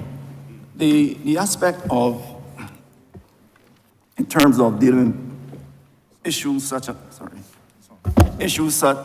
as domestic violence and other issues which are very sensitive, we in the police service have organized professional training for our officers. And this sensitivity and diversity training has done wonders for us in that persons have been trained in batches, and the professionals that we brought in to deliver that training for us, they have a good background and track record in addressing these matters. And persons every year, persons are exposed, persons in the organization are exposed to this level of training. And we have noticed a reduction in terms of complaints that come to us in terms of police officers being unprofessional. And that is slowly declining. And we are on a good trajectory in terms of rooting out the unprofessional behavior of officers when it comes to dealing with these issues. Now, in terms of getting these reports handled in a timely manner, as was mentioned before, there are challenges which would prevent us from acting in a speedy manner. But the thing is getting back to persons, letting them know exactly the reasons why we could not address a situation in a particular time frame. Because if we have a kind of a charter where we said, well, in 3 minutes' time we will do A, B, or C, and we do not honor that, it's to our benefit that we get back to persons and let them know the reason why it has happened. But the main thing is having a complete job done where these issues are concerned. So we will continue to approach it from that level, and in time, we will get an adequate number of persons, our responders, fully trained up to deal with those issues. But the main thing is knowing what is best in responding to the report, have that high level of quality service given to those persons who are in need of that type of service. Excellent. Thank you so much, Attorney General and Commissioner of Police. My last question, AG, relates to the judicial system. I'm not sure if you mentioned it in your opening statement, but this may be an opportunity for you to share with us and the public about the backlog and what steps have been taken by your office to improve the pace at which cases move through the judicial system. Of course, there's a saying, old adage that you as Attorney General, a learned Attorney General, would appreciate, that justice delayed is justice denied. And there's a sense that persons have to wait too long to be able to have justice in the judicial system in our country. So I want to give you the opportunity to just share with us what steps have already been taken to improve the pace at which our cases are going through the judicial system, and what other steps are envisioned that will help us to even take that to a further and more improved state. Thank you very much for that question. So let's begin by reflecting on the fact that our judicial system is divided into divisions. We have a criminal division, we have a family division, and we have a civil division. Now, let me talk firstly about the criminal division. Leader of the opposition made bold to say that appointing extra judges does not solve the problem. We never said it would. Never said that appointing extra judges would solve the problem.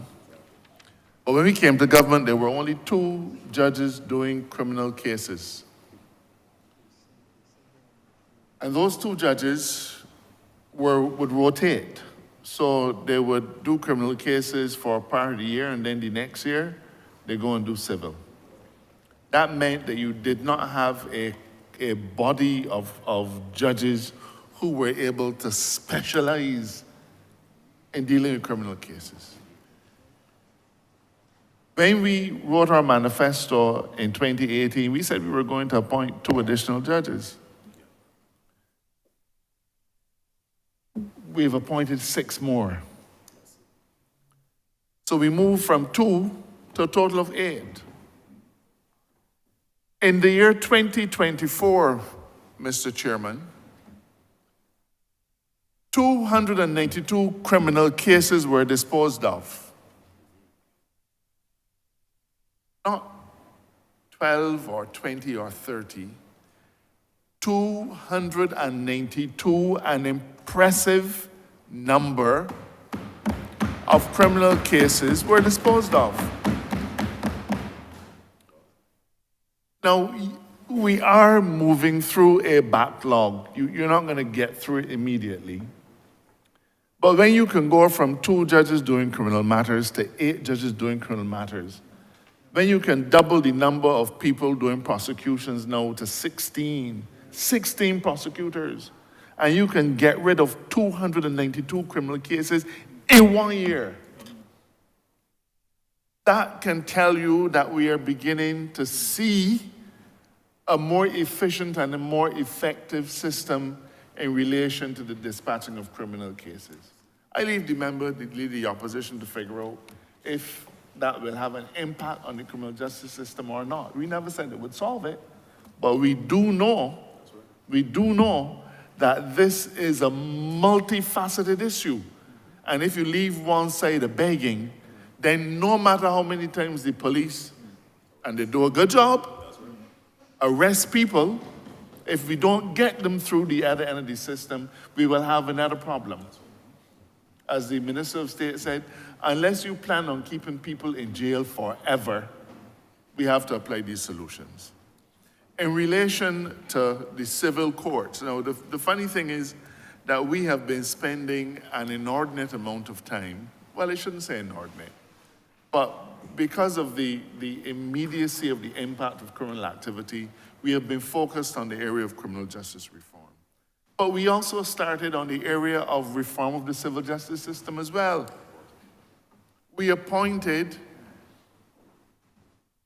the specific number slips me, but we appointed a large number of judges in the civil bench so as to be able to deal with the family law matters and the other civil matters. For the first time, we have a full complement of Court of Appeal judges. We've always only had, the Court of Appeal at one point in time used to be 3 of the 5 High Court judges that we had. That wasn't that long ago. And since we moved to a dedicated Court of Appeal, we only had 5 judges, but there were 6 posts. For the first time, we have filled all 6 posts, allowing 2 panels of appellate judges to work at the same time. Now, to be frank, there are still going to be difficulties. There are going to be difficulties that are related to the willingness of counsel to push through matters. There are going to be challenges relating to the backlog of civil matters as well, because we've had that to address. But one of the root causes of this problem has really been how we chose judges, how we selected judges. And there's some brutal realities that we have to face. Judges are human beings, and nobody's perfect. But the old system of choosing judges was one which, and I mean no disrespect, because we've had the benefit of a lot of brilliant judges, but it was one that was not necessarily guaranteed to give us the best chance. And we decided, look, instead of just looking through the public service or the private sector bar and picking a person as a judge and hoping for the best, because that's essentially what we did for generations, we completely transformed the method of how we choose our judges. And we now have a judicial appointments committee that advertises vacancies in our judiciary all across the Commonwealth, not in Barbados, not in the Caribbean, across the Commonwealth, so that when, and believe you me, sir, we have had applicants from India, from Malaysia, from all over the common law world applying to fill our vacancies as judges. And I believe that anybody who pays any attention to the civil bar will be able to tell you, civil bench will be able to tell you that decisions are being churned out in record time.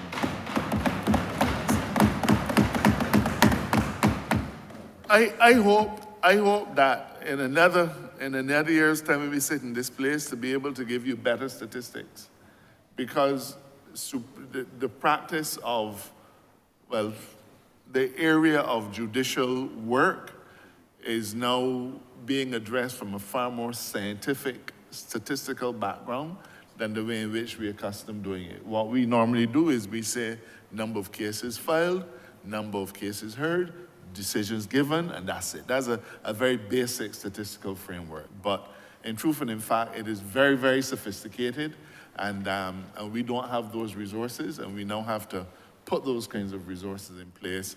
The IDB has indicated to us that they're willing to fund for a period of 6 months a statistician out of Jamaica who specializes in judicial statistics, and they're going to fund it, and we're going to have him in Barbados for the purpose of giving us a scientific assessment of the data.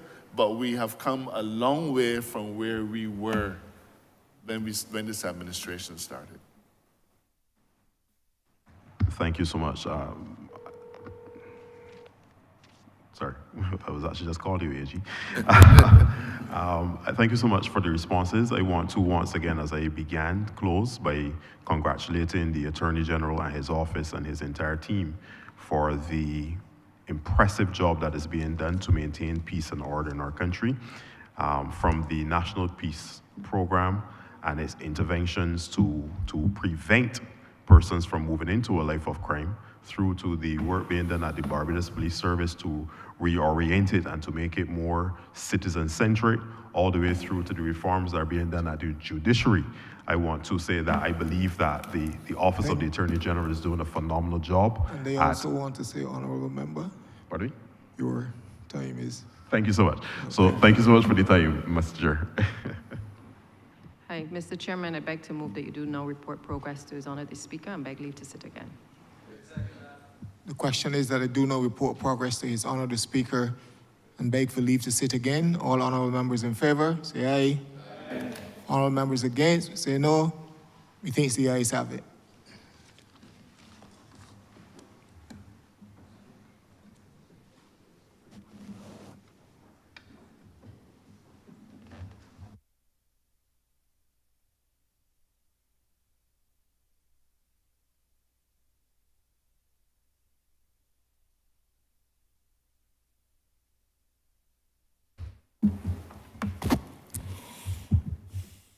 The chairman has reported progress and requests leave to sit again.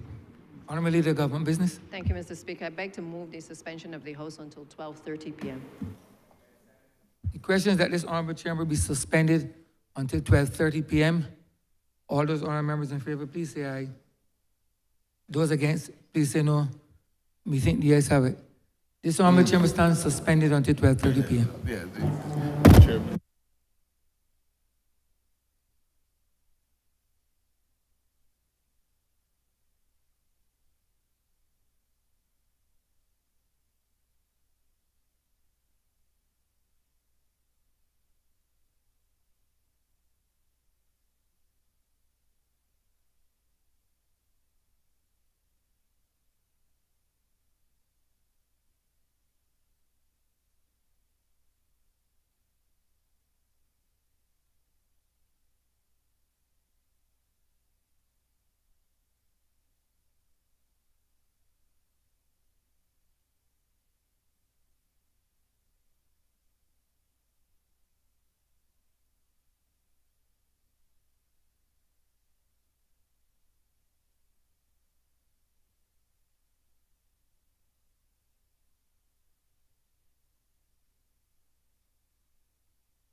This sitting is resumed.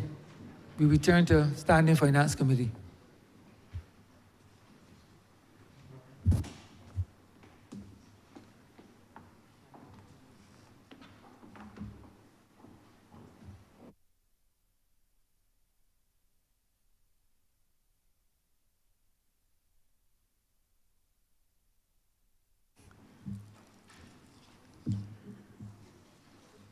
This Honourable House is now in Standing Finance Committee. Honourable Member for St. Thomas. Thank you very much, Mr. Chair. A blessed good afternoon to everyone. I want to add my 5 cents worth, sir, to the discussion here today, but I particularly want to highly congratulate the Honourable Attorney General and his team for me, the excellent work that I see they're doing, where few Barbadians would even want to trespass on the outside of their homes to be able to come out to serve with the challenges that we are facing. And it's not only a Barbadian situation. I watch Synergy almost every night, and it pains my heart with the home invasions and the murders and so on. So please accept my highest congratulations, sir, you and your team, and the people of Barbados, because we know you're making a tremendous effort to make the difference. I want to refer, sir, to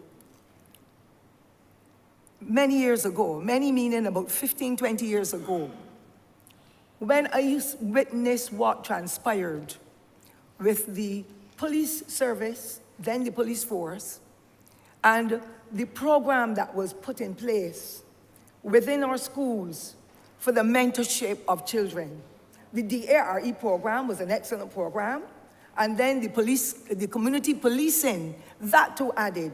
And having been in the school system for more than a quarter of a century, and seeing that injection of services for free for our young people, it blessed my heart. The children were so enthused and so engaged, and it was not only to chat with the police officers. Some of them took his hands.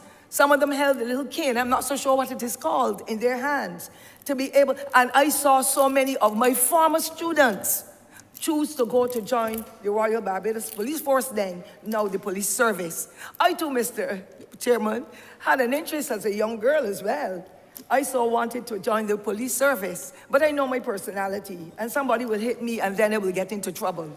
So I veered away from that into the teaching system that has given me the excellent opportunity to interact with people at all levels. I want to say particularly that the program that was done by the police officers within our schools across Barbados, coupled with that DARE program, caused numerous, or I would say thousands of our children in Barbados to develop a respect for policing and to want to be able to offer their services and to interact in activities where they knew that they were safe and the element of trust was developed. And therefore I want to find out through you, sir, and the Honourable Attorney General and the Honourable Minister of State, if they can, what plans are there now that parenting is not taking place in the way that we know, or supervision of our children in the schools and on the streets? What plans are there, if any, for this government at this particular juncture in our history to re-implement or to come up with other ideas where children in our primary school from nursery right through to secondary will get that exposure so that they get the confidence and the trust in police officers to be willing to want to work with them and later perhaps to become police officers and persons who will work directly with them in order to make a difference. I would like, sir, to put that one on the table first. Thank you. Thank you very much, Member for St. Thomas. I'm so sorry that you did not go into policing, but I'm happy to have you here amongst us. I'm going to ask the Commissioner to address your questions. Thank you. If I would look at the whole picture where that is concerned, I would say that we in the police service have a very keen eye on identifying at-risk students at schools.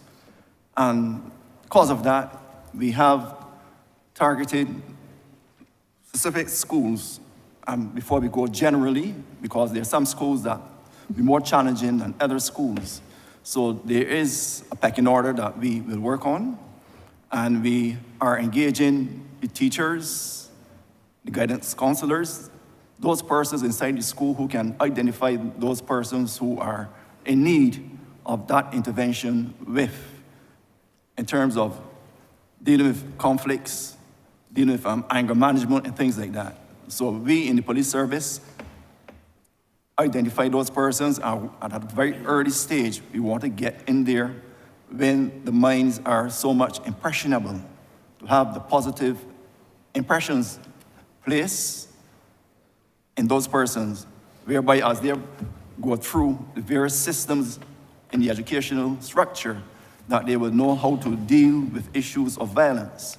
Because if I would mention that only recently what transpired at a particular organization, in that unfortunate, but that is something that the interventions, not only the police, but other persons who have a role to play in reducing acts of violence must step on board and come to the fore and help address those issues. So it is, yes, we, the police, the teachers, and all those responsible persons in the communities that will come and help deal with this situation. So it is an ongoing process that we have to address and keep addressing continuously.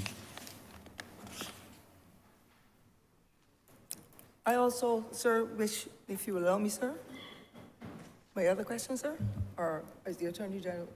Yes, sir. I also want to find out how could persons like myself, meaning an ordinary citizen in this respect, and other people in the general public, be able to reach out directly to the police officers, that the communities can get opportunities to be able to see something, say something, knowing that the confidence is there when they report incidents and so on, that they recognize that then they are not afraid, because I'm seeing again what's happening across the Caribbean and the rest of the world. And people want to say something, but if they feel that there are measures there that will cause them to be identified as the persons who are the squealers, I believe that you might be able to explain to us some of the plans that you have, because I believe that we can do more as citizens once the confidentiality is put in place and up front. The whole aspect of reassurance to members of the public, not only for us, but also working with organizations such as Crime Stoppers, that is a very readily interaction with us where that is concerned. So yes, we can speak, not normally can, but we normally speak with persons who have that fear of divulging information.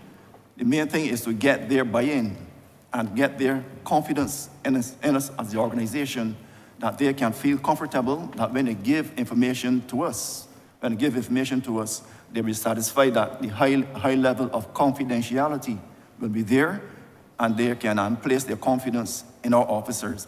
And mind you, we look at the best quality officers to deal with those sensitive issues, especially involving the youth. So we have the cadre of persons that we rely on, and it is working very well for us, so we will continue on that track. Thank you, sir.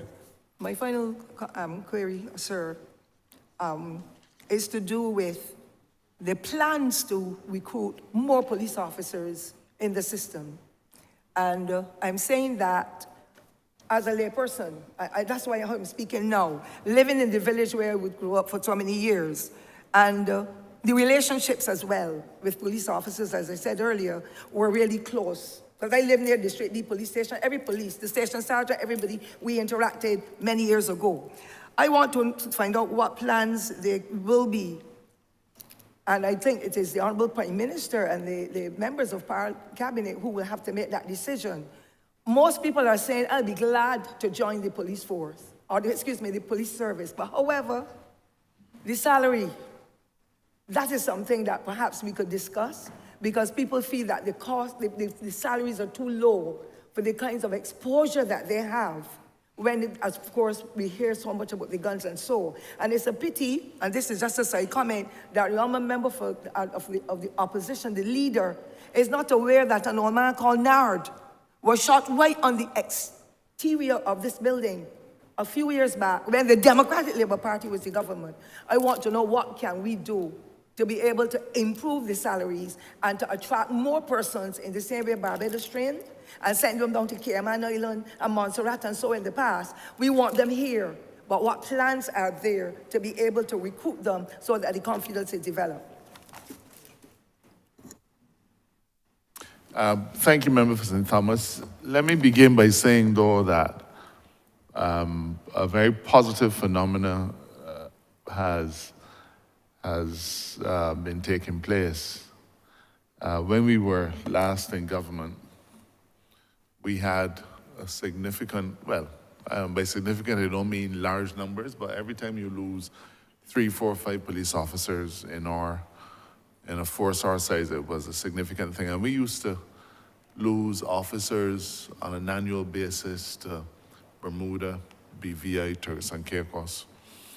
And that phenomena has pretty much ground to a halt. We are not seeing Barbados police officers leaving the police service to go to work in other jurisdictions in the way in which they did 15 or so years ago. Police, though, are like any other career field. People will look to change careers. I have in my chambers, SG's office, I have former teachers who've become lawyers. So you have police officers, some going to accounting, some going to other kinds of businesses, some going to farming, some going to law. So there will always be some kind of attrition in any career field, but losing police officers to other jurisdictions no longer happens. Our ability to retain police officers is of paramount importance to us. And I remind you that in our budget speech last year, the Prime Minister made 3 specific interventions into the area of policing that are intended and have had the effect of improving the professional circumstances and benefits of police officers. Let me remind you. One of them had to do with paying detectives a special allowance by virtue of that post. You know, we think of police officers as individuals who show up for work at 8 o'clock and leave at 4 o'clock in the evening. They don't. I've mentioned in another place that if an investigation starts, that officer has to stay with that investigation until whatever time it is finished. Detective work is hard work. It is sometimes dangerous work as well. And therefore, we had a number of individuals who were working as detectives, but it was important to keep those detectives in the detective field because by a quirk of how the system works, they could actually earn more money by going back into uniform.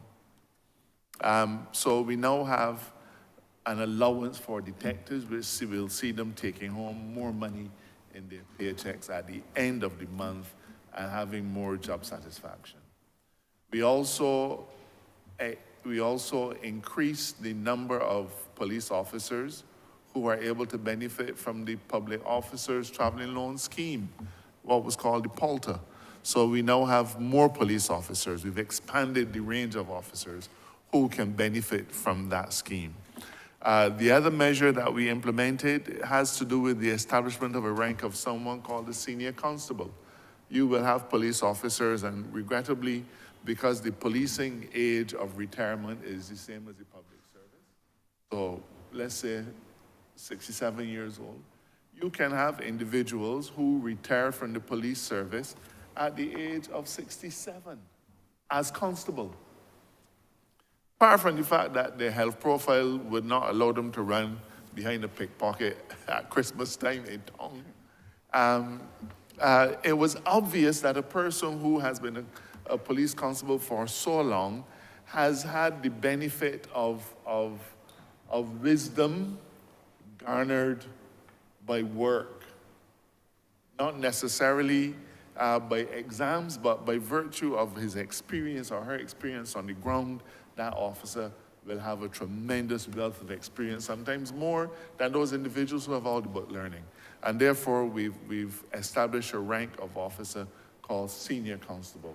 So in significant ways, we have tried to improve the working terms and conditions of police officers and also to improve the morale.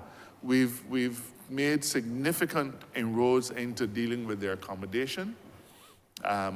We have a program in place to maintain all of the police stations. It's going to take a little while, but we're working on that. The CID, the linchpin of any police force. We've had challenges with them where they were accommodated, and now they're somewhat scattered. So the government has acquired the Geddes Grant building in town, and that Geddes Grant building, it is not only central, it is perfect, and we will see the CID and one or two other specialized agencies in the police service moving into that facility, and that in itself will improve the terms and conditions of how police work. The regrading exercise for the public service, I believe it has started, and the Prime Minister has made it clear. In fact, she gave me the power to tell the police association that not only will they get these early harvest benefits, but that the regrading exercise, when it is completed, should see adjustments being made to their pay relative to all of the other factors. And therefore, when that regrading exercise is completed, I believe that we will see that they will have better reason to be happy. But then there are the other softer things. We have the HOPE project to provide housing for individuals. And HOPE has been mandated to treat as priority applicants members of the police service and the nursing service, and as well as the teaching service. So there are times, Honourable Member, when protective services, yes. There are times, Honourable Member, when you would like to be able to let go your hand and say, well, we're going to improve your terms and conditions by increasing your salary and doing various things, paying you at a premium. But that's not how government works. But what we have done in every instance is to take a series of calculated measures that are intended to improve the terms and conditions. But also in relation to acting. We had hundreds, well, I don't want to I don't want to use hyperbole, but in the ranks of sergeants of the police service, in the ranks of superintendents, we had a large number of individuals acting. And the direction was given. We can't say who to promote, but the direction was given to the Protective Services Commission to focus on the matter of acting positions in the police service, and in fact across all of the protective service agencies, so that individuals who are acting, who have been acting in posts for a considerable period of time, if there's nothing against them, that they should be appointed to the post. So there are a number of fronts on which we have tackled the issue of making sure that terms and conditions of our police officers are as appropriate as they can be in all of the circumstances. Is there more that we can do? Perhaps, as I said, we're focusing on their conditions, the working conditions, how the men and women are housed to work. But there's another discussion that has already begun to take place. That discussion has to do with the retirement age of police officers. It is not, we are not at a place where you can say that a policy position has been fully fleshed out. But the discussions are in a very early stage. It may not be common knowledge, but members of the Barbados Defense Force If you are below a certain rank, I think it's probably captain or something like that, your compulsory retirement age is 45. Above that, you can go to 50.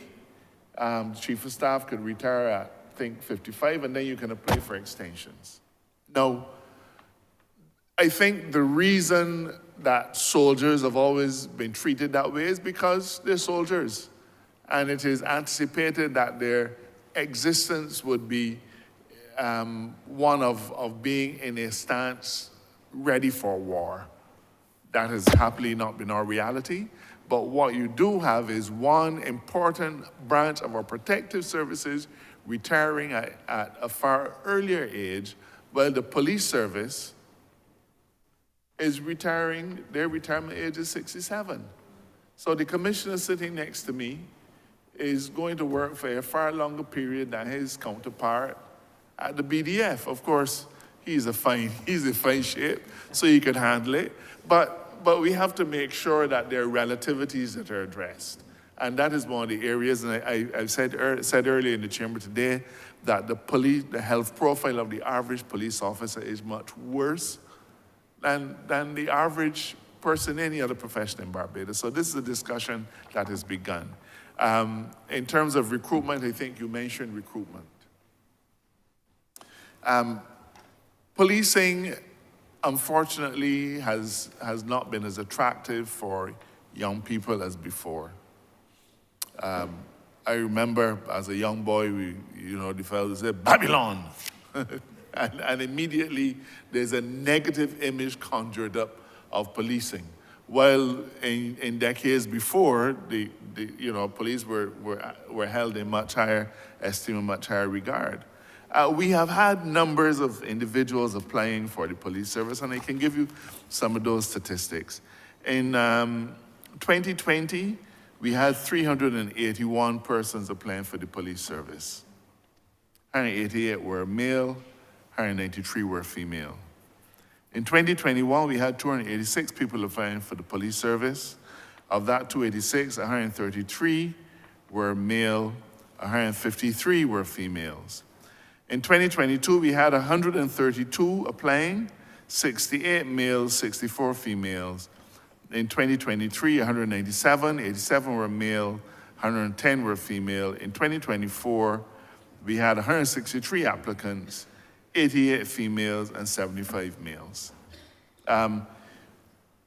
That tells us a number of things. One, we are, I guess if you apply the rough average, you would say you got about 200 people applying for the police service every year.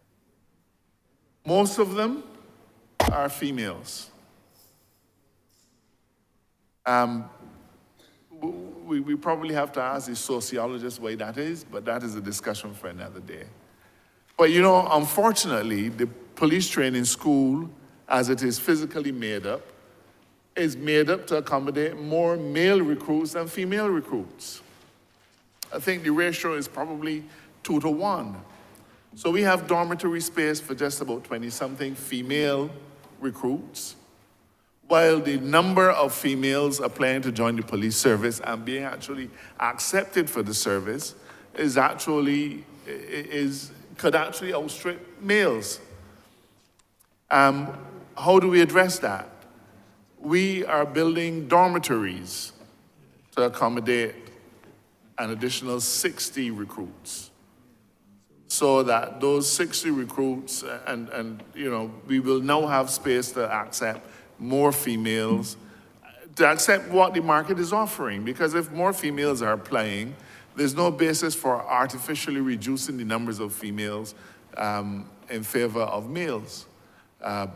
Across the world, you'll see that professions have now become almost very unisex. So in the United States, you find female Marines fighting alongside male Marines. And our female police officers are doing a very good job. So we are increasing our capacity to recruit more females if the market is offering. Just a few years ago, I remember going to a police passing out parade. They still have them.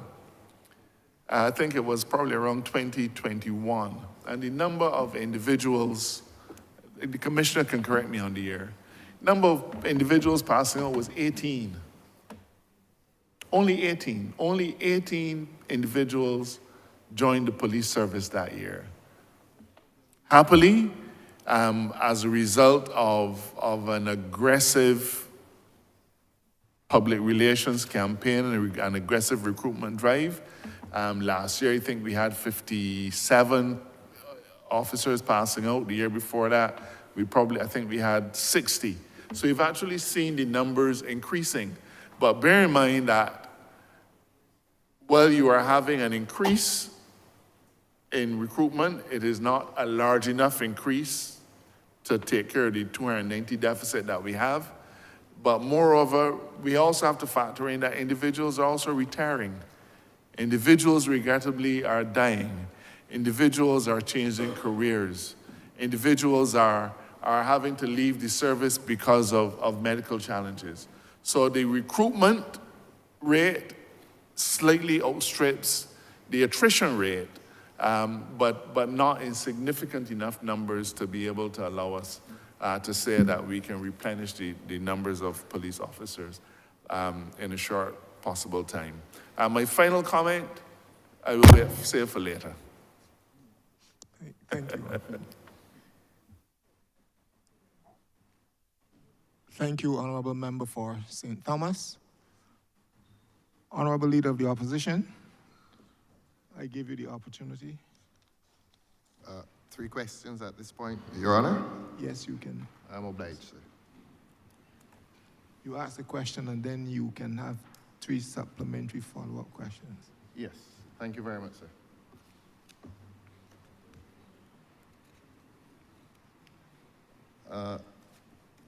This is directed, Your Honor, to the learned Attorney General, since on principle, I do not direct questions directly to the delegation.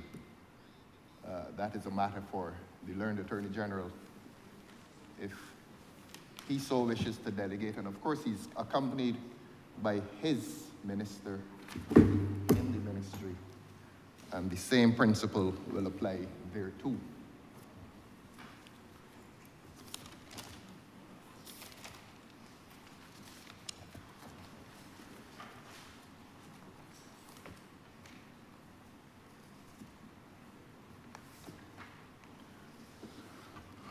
To the learned Attorney General, I'm looking at page 78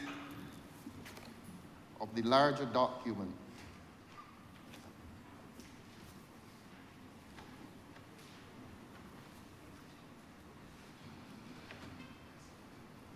And my attention is drawn to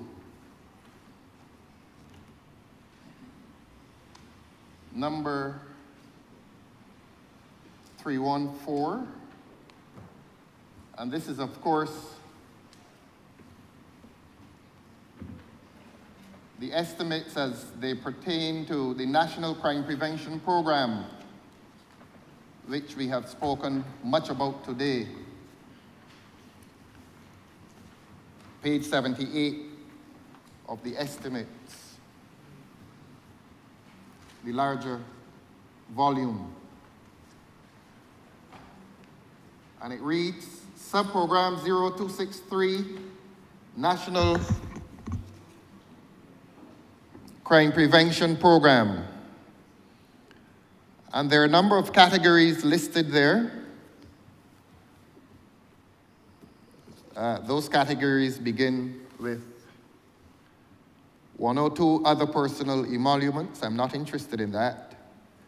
I will take my respondents, both of my respondents, down those categories, and we will come to 226, professional services. After professional services, we come to grants to individuals.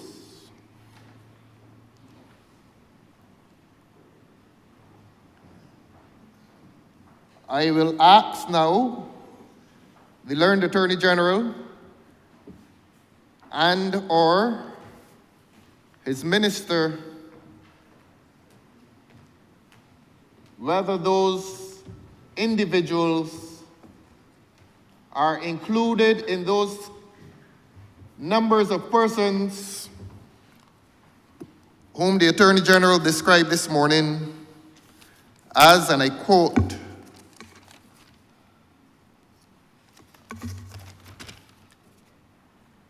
being involved in crime. I'm not going to extend it to gun-toting vagabonds, which is the language that the Attorney General used. I will not be so emotive in this question. I will restrict my question as to whether these grants to individuals pertain to persons actively involved in crime. And while you locate the answer, the estimates, the approved estimates for 2024-25 are stated, and the revised estimates are also stated. I will leave that to you, to your discretion, your being plural, as to whether you wish to disclose to the public the amounts in those grants to individuals, but the public is now interested in knowing whether those individuals include persons actively involved in crime according to this official document. I await your answer, sir. Sirs. The answer to that question is no. It does not. It Good. does not. Good. Now, your subordinate minister, and I hope he doesn't mind me using the word subordinate, that is only for administrative purposes. Your subordinate minister made a reference, or you, I think, I think it was the subordinate minister, to one of the dailies. And yes, Minister, the Honourable member for the city, said, look at the dailies on Fridays. Now, let us look at a particular daily on Friday. Recently, I think it was the month of December, late last year. And there were 4 young men on the front page of that daily newspaper who complained that pursuant to a transaction that they had with the government was delinquent in its obligation further to an agreement to pay them monies. Now, this is a matter of public record. And the subordinate minister in this ministry has invited this country to consider a Friday daily, the Friday dailies. I now draw attention to this Friday daily, and I'm grateful to the Nation newspaper for what they did. And the entire country is grateful to the Nation newspaper for what they did. As I said, it's a matter of public record. Is it a fact that this government entered into an arrangement with those 4 young men as stated pursuant to this National Peace Program? Thank you, Mr. Chair. The answer to that would be no. I don't know if we could actually refer and get into the article, because I know we're not supposed to refer to newspapers like that, but with your permission, Chair, I would like to clarify that the Friday Daily made no mention of any promises by government. It was actually the Saturday Post, which was trying to extrapolate what happened on Friday. I was fully briefed by the Inspire Leadership Solution that I mentioned earlier, who are which is really the organization that deals with this aspect of it. And they have assured me that they never made any promises of financial assistance to any individuals. However, what they did say in working with individuals similar to the program the Attorney General referenced, Chicago CRED, Creating Real Economic Destiny, one of the methodologies that they use is to invite persons who are predisposed to crime, not actively involved in crime, but predisposed to crime, or those that are under the rehabilitation pillar, to give them opportunities through training, through facilitation, through business proposals, helping them to open bank accounts, helping them to open insurance, etc. And they told me that at no time did they promise them any money, pay them any money, or promise them any financial assistance. I think what they discussed with them, Mr. Chair, is financial empowerment through training and opportunities in the future if they turn from a life of crime. I thank you. We can then take it, and I assume you read the article, and you've answered in the negative. We can then take it, beg your pardon, that those young men were misleading the public by the content of that story.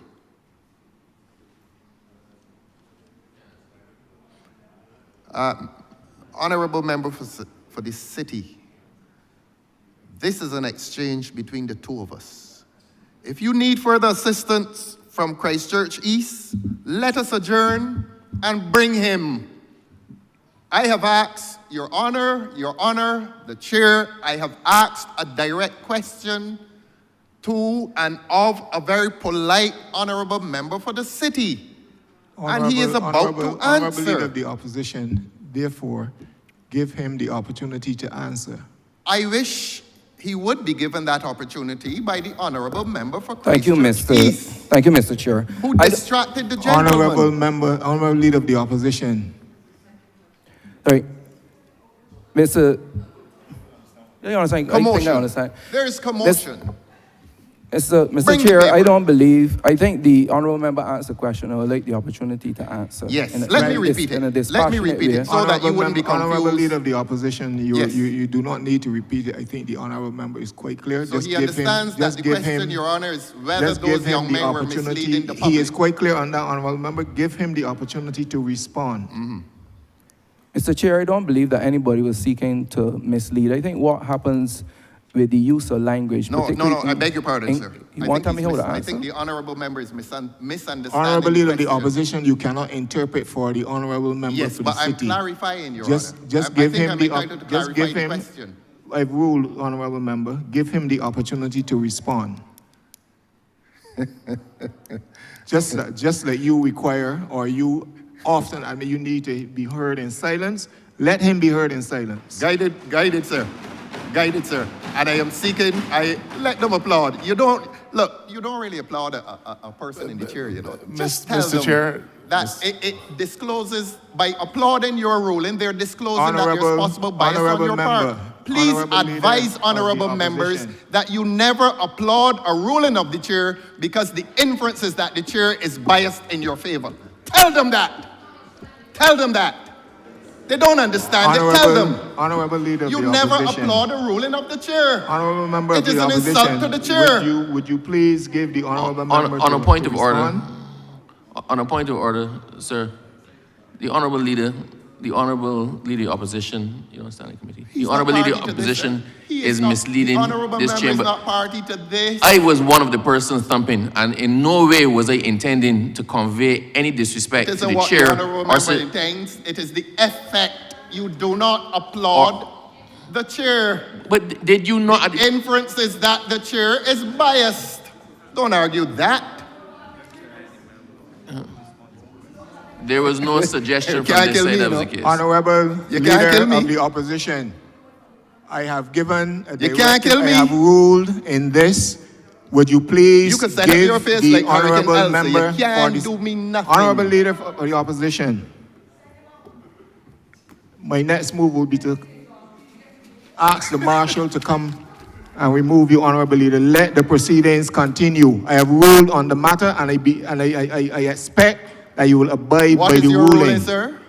I ask you to give the honourable member for the city the Yes. opportunity to Yes. respond. Yes, Your Honor. Tell them to stop applauding you. You don't applaud a chair. Honourable member for the city. Thank you very much, Mr. Chair.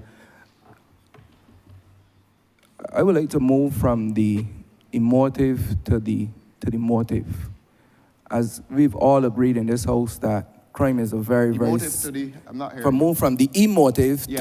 to motive. Oh, to motive. Yes. Much obliged. We agree that crime is a very serious matter. And I regret some PME that we have to reduce it to what it has been reduced to, Mr. Chair. But I was saying that when we look at language, I think it's more about the use of language than the motive of trying to mislead.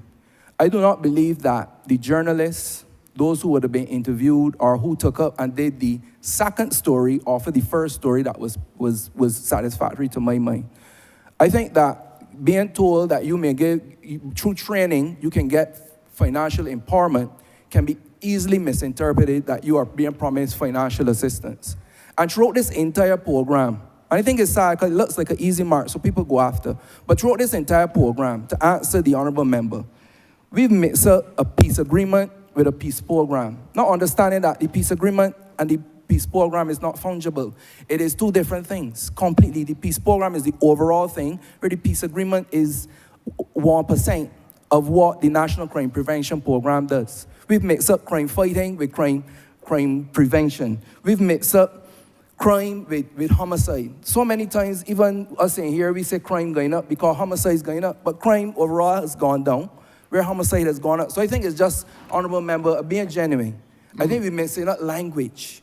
Yes. You know, sometimes you may tell somebody, I can try to get back to you, and they say, no, you promise. We just insert words and use them loosely. So I do believe, when Inspire briefs me and say that they do not promise any financial assistance or to pay anybody, that you can get financial empowerment through training and coming out of a life of crime, that is genuinely what they meant. I see. So you being a good student of language will now wish to make the distinction between financial assistance and financial empowerment. And we now understand that the offer of financial empowerment as contradistinct from financial assistance was made. We can agree on that. It was in the form of empowerment. No, you want to answer? Yeah, I'm leading to the question now. No, that's the question. Are you clarifying for the sake of this honorable house and this Chair, public? Yes, please. That the answer is yes. That financial empowerment was offered and not financial assistance. And you said yes. Thank you very much. Lunch? No? May I proceed, sir? May I proceed, sir? Or they want water? Do you have a... They want mercy or water? You have a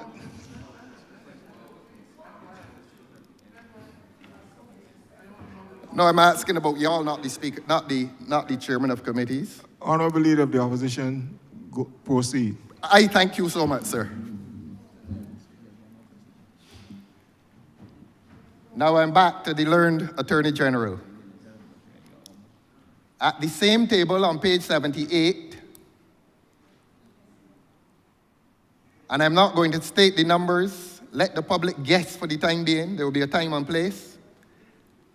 At category 315, my earlier question was 314 grants to individuals. We've now had it clarified that those individuals receive not financial assistance, but financial empowerment. Let us therefore go to 315, I beg your pardon, which says grants to non-profit organizations. May I proceed, sir? May I proceed, sir? I did not stop you. I want you to stop the voices that compete with me. Honorable Leader of the Opposition, please utilize the time that you've been given. Thank you very much, sir.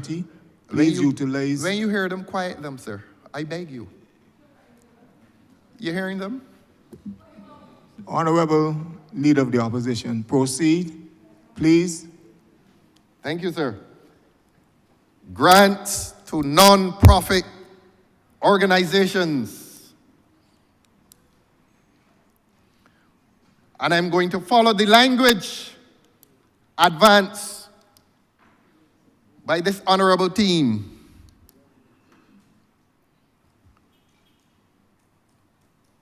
Do those non-profit organizations have names, corporate names?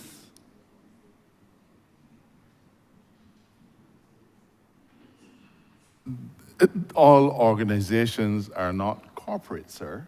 I think you would appreciate that.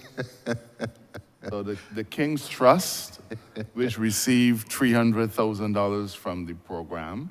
It Yes. is not a body corporate. Yes. The St. James Methodist Church that received $350,000 from the Yes. program under grants to non-profit organizations is Yes. not body corporate. Yes. James Street, Yes. the Boy Scouts Association that has just received $250,000. Crime Stoppers received $150,000. During 23-24, give us those figures again, please. Your colleagues were very keen to hear the names. Let us hear the numbers. Yes, could you repeat the numbers if you don't mind, Honourable Attorney General? I'm happy to repeat what I just gave you. Thank you very much. I believe the figure for St. James Methodist Church was in the region of, James Street Methodist Church was in the region of $350,000. Yes. The King's Trust would have received in the region of $300,000. Thank you. Crime Stoppers, $150,000. Yes. The Boy Scouts Association in this current financial year received $250,000. Thank you. So your question was whether they are corporate. No. I asked if you can provide corporate names, and you've done so. Well, fine. And with an excellent memory, unless you're looking at your screen. I commend your memory. 6, 8. And Honourable Attorney General, were these payments made during year 2023-24? St. James Methodist Church was paid, James Street Methodist Church, I don't know why I keep confusing you two. Well, you don't stop annoying the man. James Street Methodist Church was paid during 23-24. King's Trust was also paid during 23-24. Don't let them distract you. You don't worry about whether I'm distracted or not. Thank you very much. You just...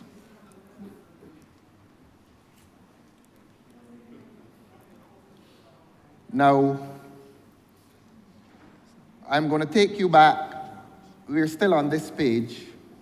Honourable Member, you have exceeded your 3 supplementary questions.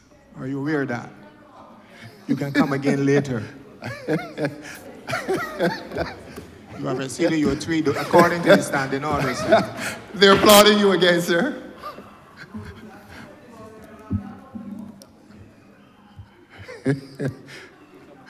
The Attorney General wants some more questions. I'm here to answer all the questions you Precisely. have. But his Honourable Leader of the Opposition, your time is up. So I can come back later. questions, Yes. You can come back. Thank you very much, sir. According to the standing order, which I 67.3, Yes. which I invite you to read. You're very fair and kind, sir. Mr. Chairman, I beg to move that you do not report progress to His Honor the Speaker and beg leave to sit again. The question is that I do not report progress to His Honor the Speaker. Beg for leave to sit again. All honourable members in favour, say aye. Honourable members against, say no. Methinks the ayes have it.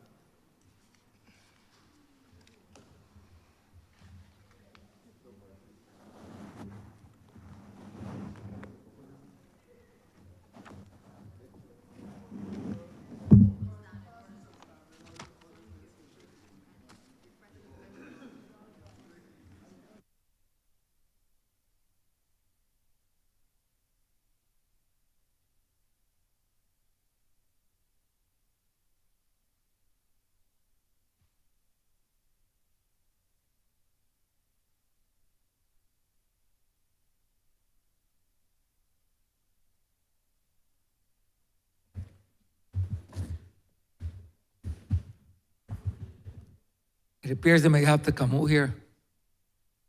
Just appears they may have to come out here before my time. Honourable Leader, Government Business.